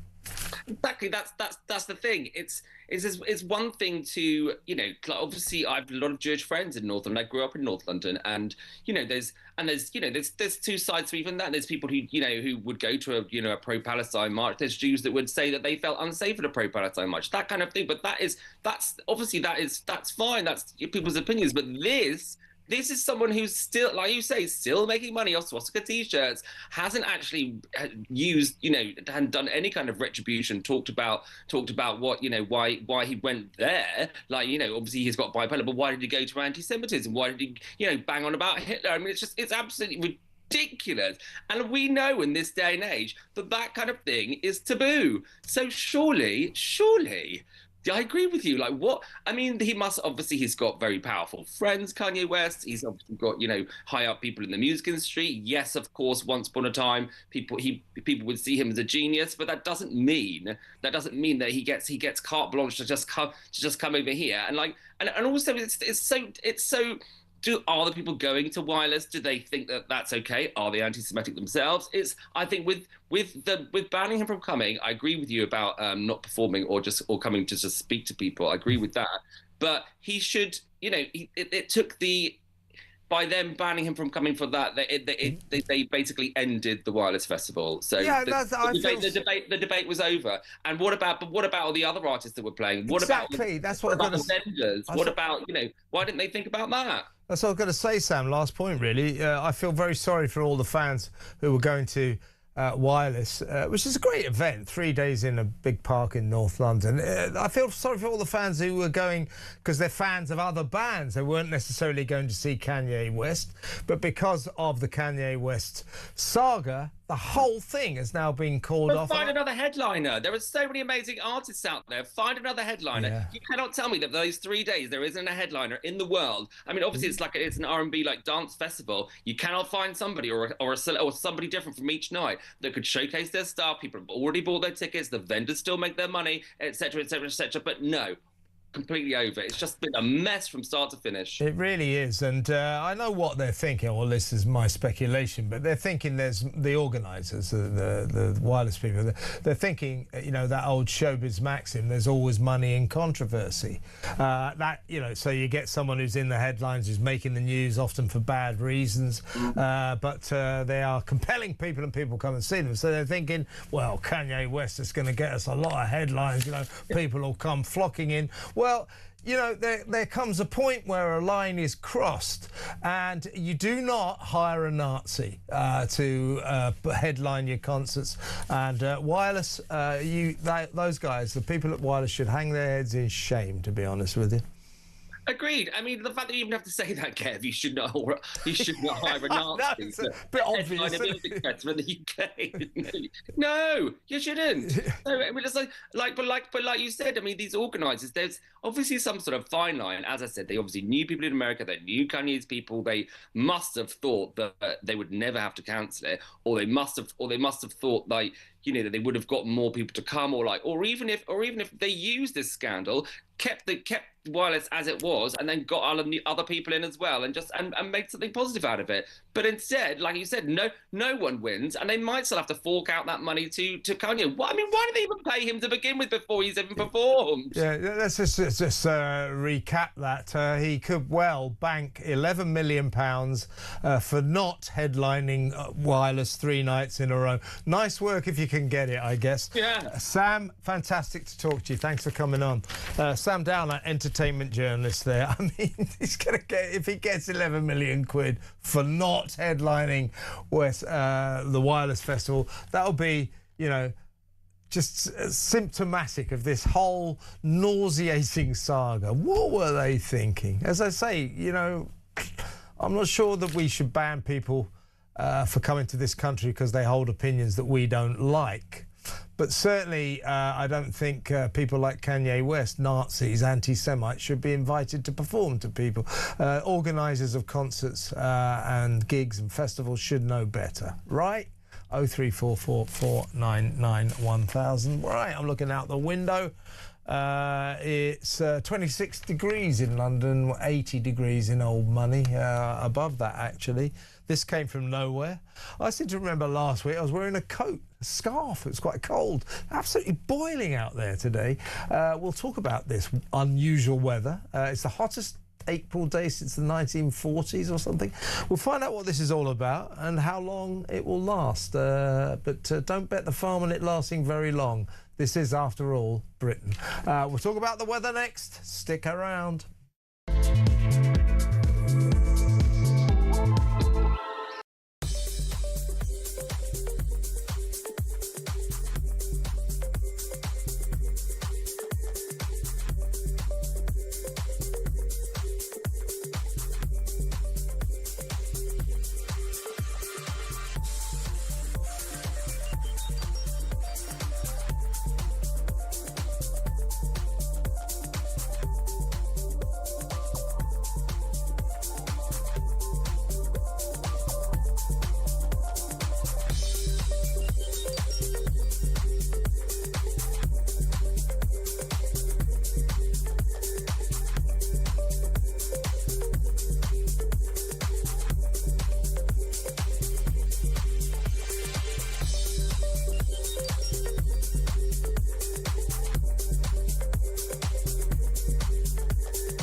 Across the UK, on DAB+, on YouTube, on your mobile, and on your side. This is Talk. Welcome back.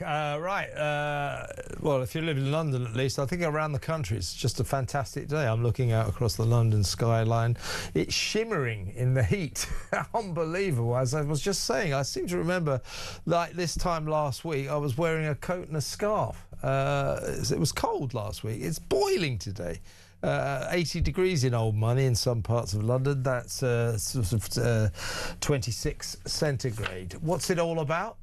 Yesterday was very sunny as well, but today very hot as well. Let's talk to a meteorologist from Square Raindrop, Joe Wheeler. Hi, Joe.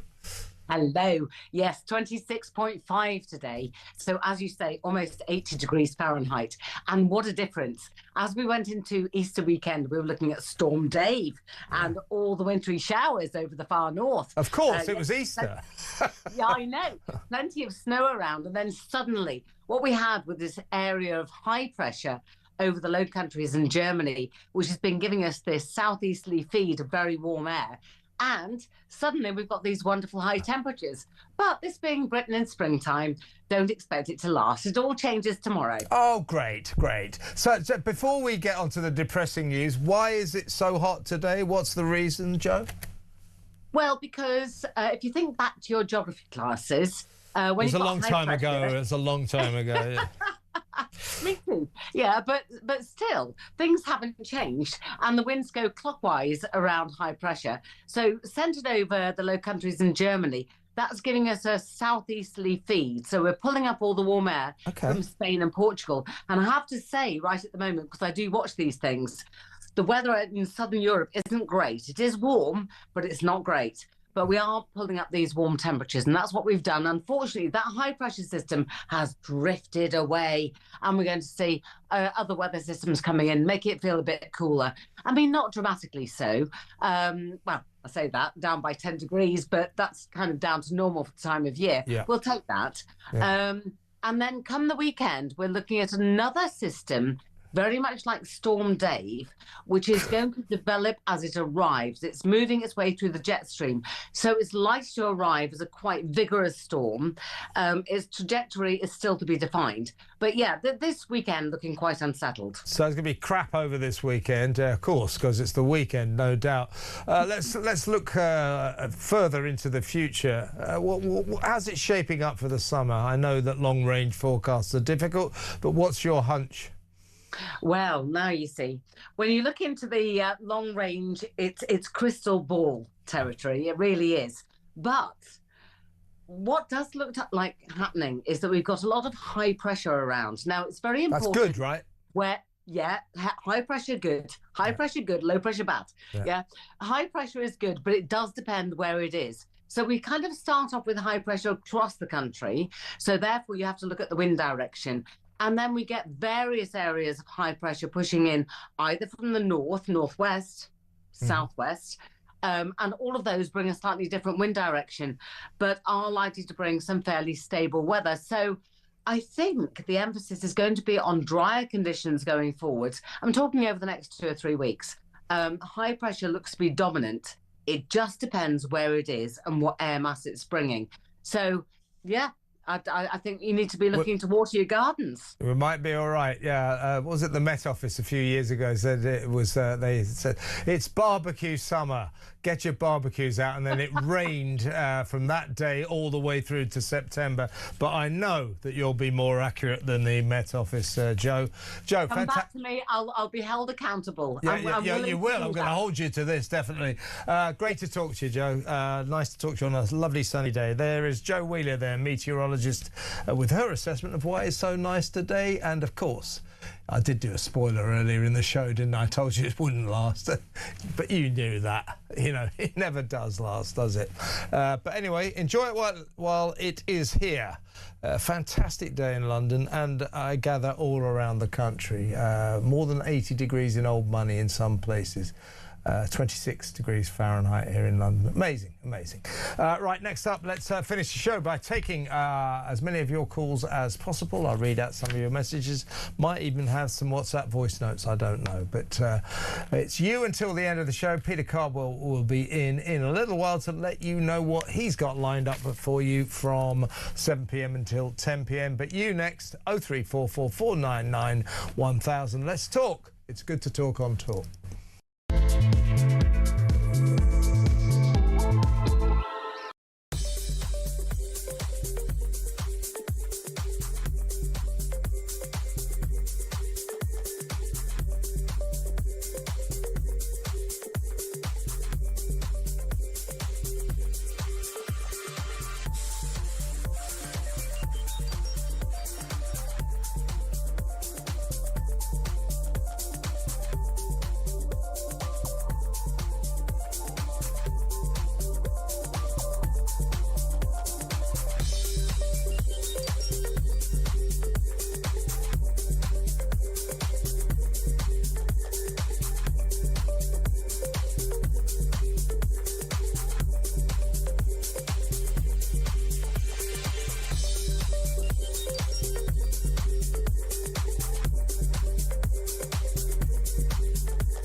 crown is facing its gravest test in decades, and the royalty from Talk is your front row seat. With royal reputations under pressure and probing questions about public trust, we unpack every twist and revelation with the biggest names in the business. From the throne room at Buckingham Palace to a mansion in Montecito, we follow every royal ripple. Never miss a moment of The Crown in Crisis. Subscribe to The Royalty from Talk on the app or wherever you get your podcasts.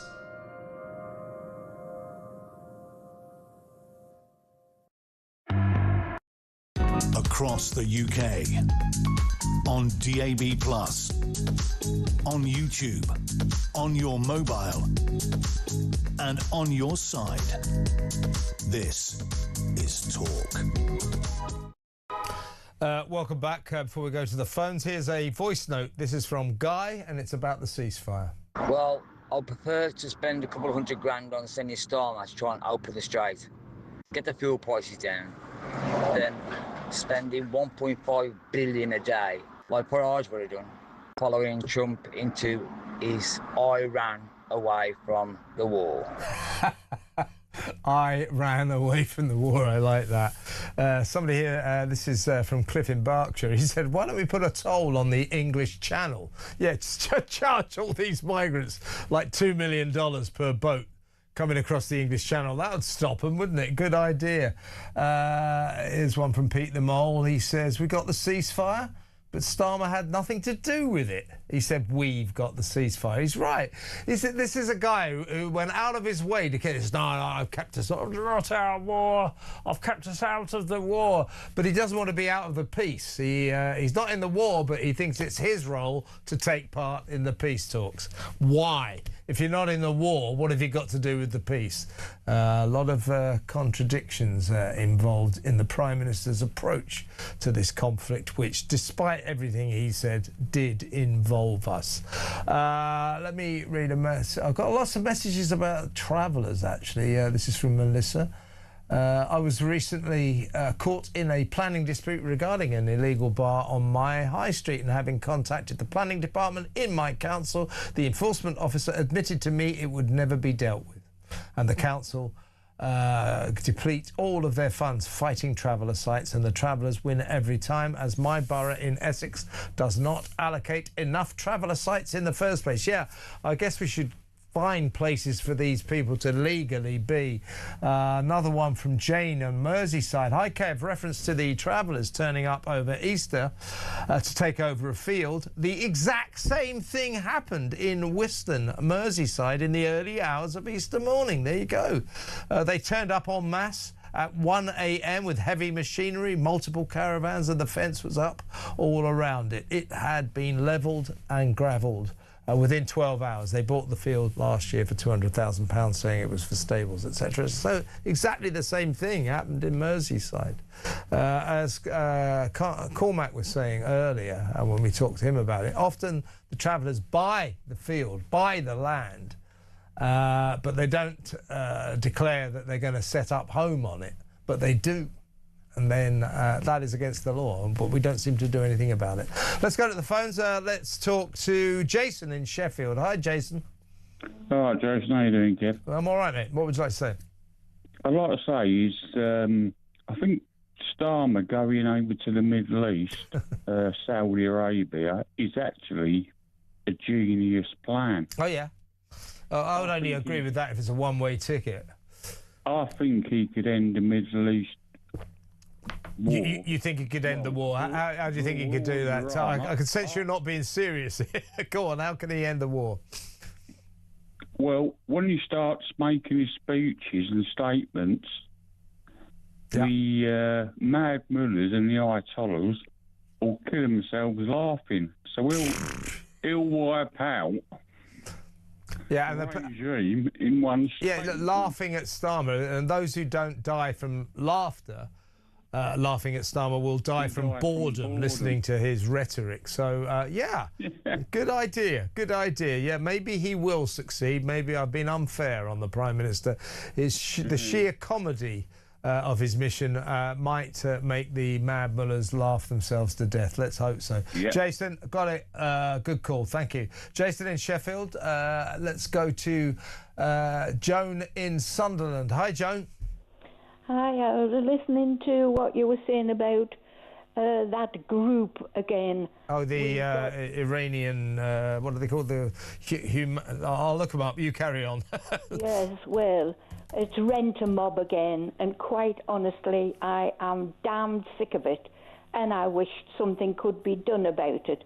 Compare that to a short while ago, when there was a Boy Scouts brigade wanted to do a St. George's Day march. Yeah, and that got banned by a council, didn't it? Yes, I don't know whether it was too dangerous for them or it was in the Romford area, I seem to remember. Yes.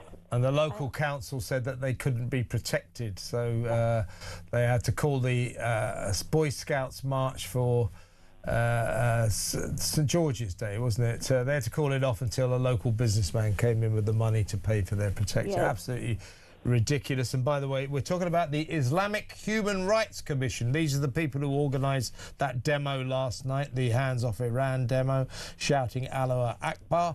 Now, Islamic Human Rights Commission, there aren't any human rights in Iran, are there? No, but you're missing the point. So everybody is missing the point. Yeah. This is, you know, like mission creep, and it's in full view. Change those names around. And what they are aiming for is an Islamic Convention of Human Rights. Think about that. Well, I think that when you see those scenes we saw outside Downing Street last night, you think, well, what's going on? What are these people yelling and screaming against Britain, against the West, in support of that mass murderer, the dead Ayatollah?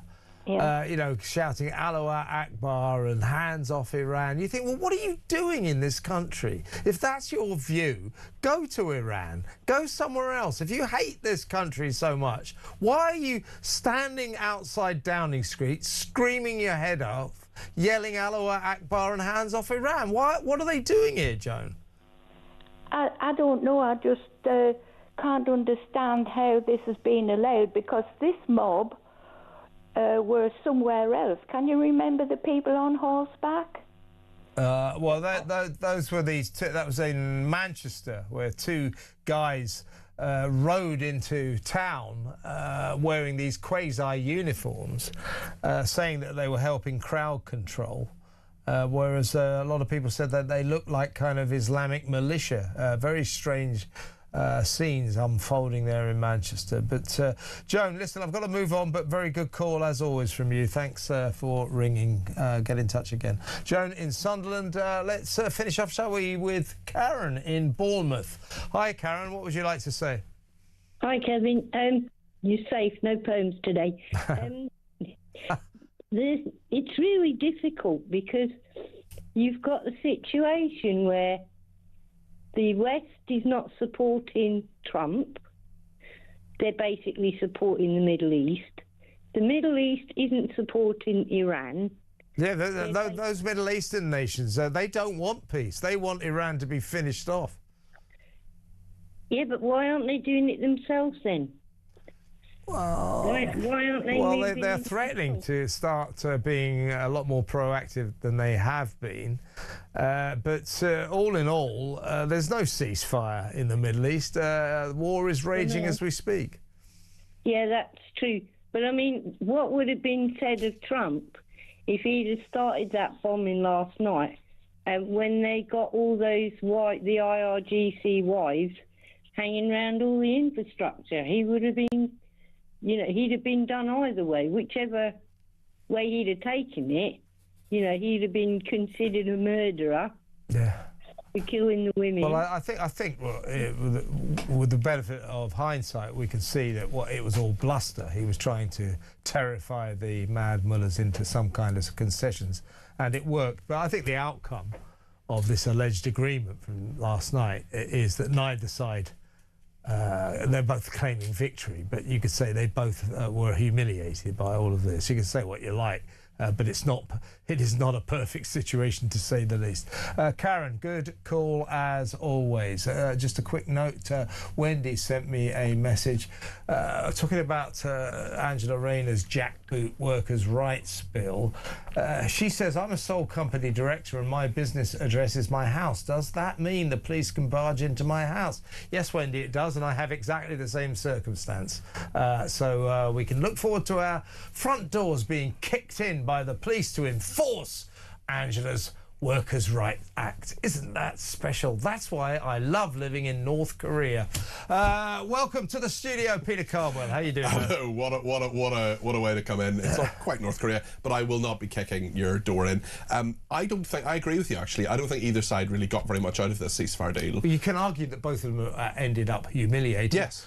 They can say, oh, we're triumphant. Well, this isn't going to last. Iran's demands are impossible for America. We'll see what J.D. Vance comes up to. It's just been confirmed by the White House, actually, that he's on his way to Islamabad to get that sorted out, allegedly. Caroline... to get that little thing sorted out. Yeah, Caroline Levitt, the press secretary, just in the last few minutes confirming that, and she was doing verbal somersaults about the various things that Trump has said over the last few days. That's the main theme, of course, in the programme tonight. But we'll also be talking about the Labour government and why it's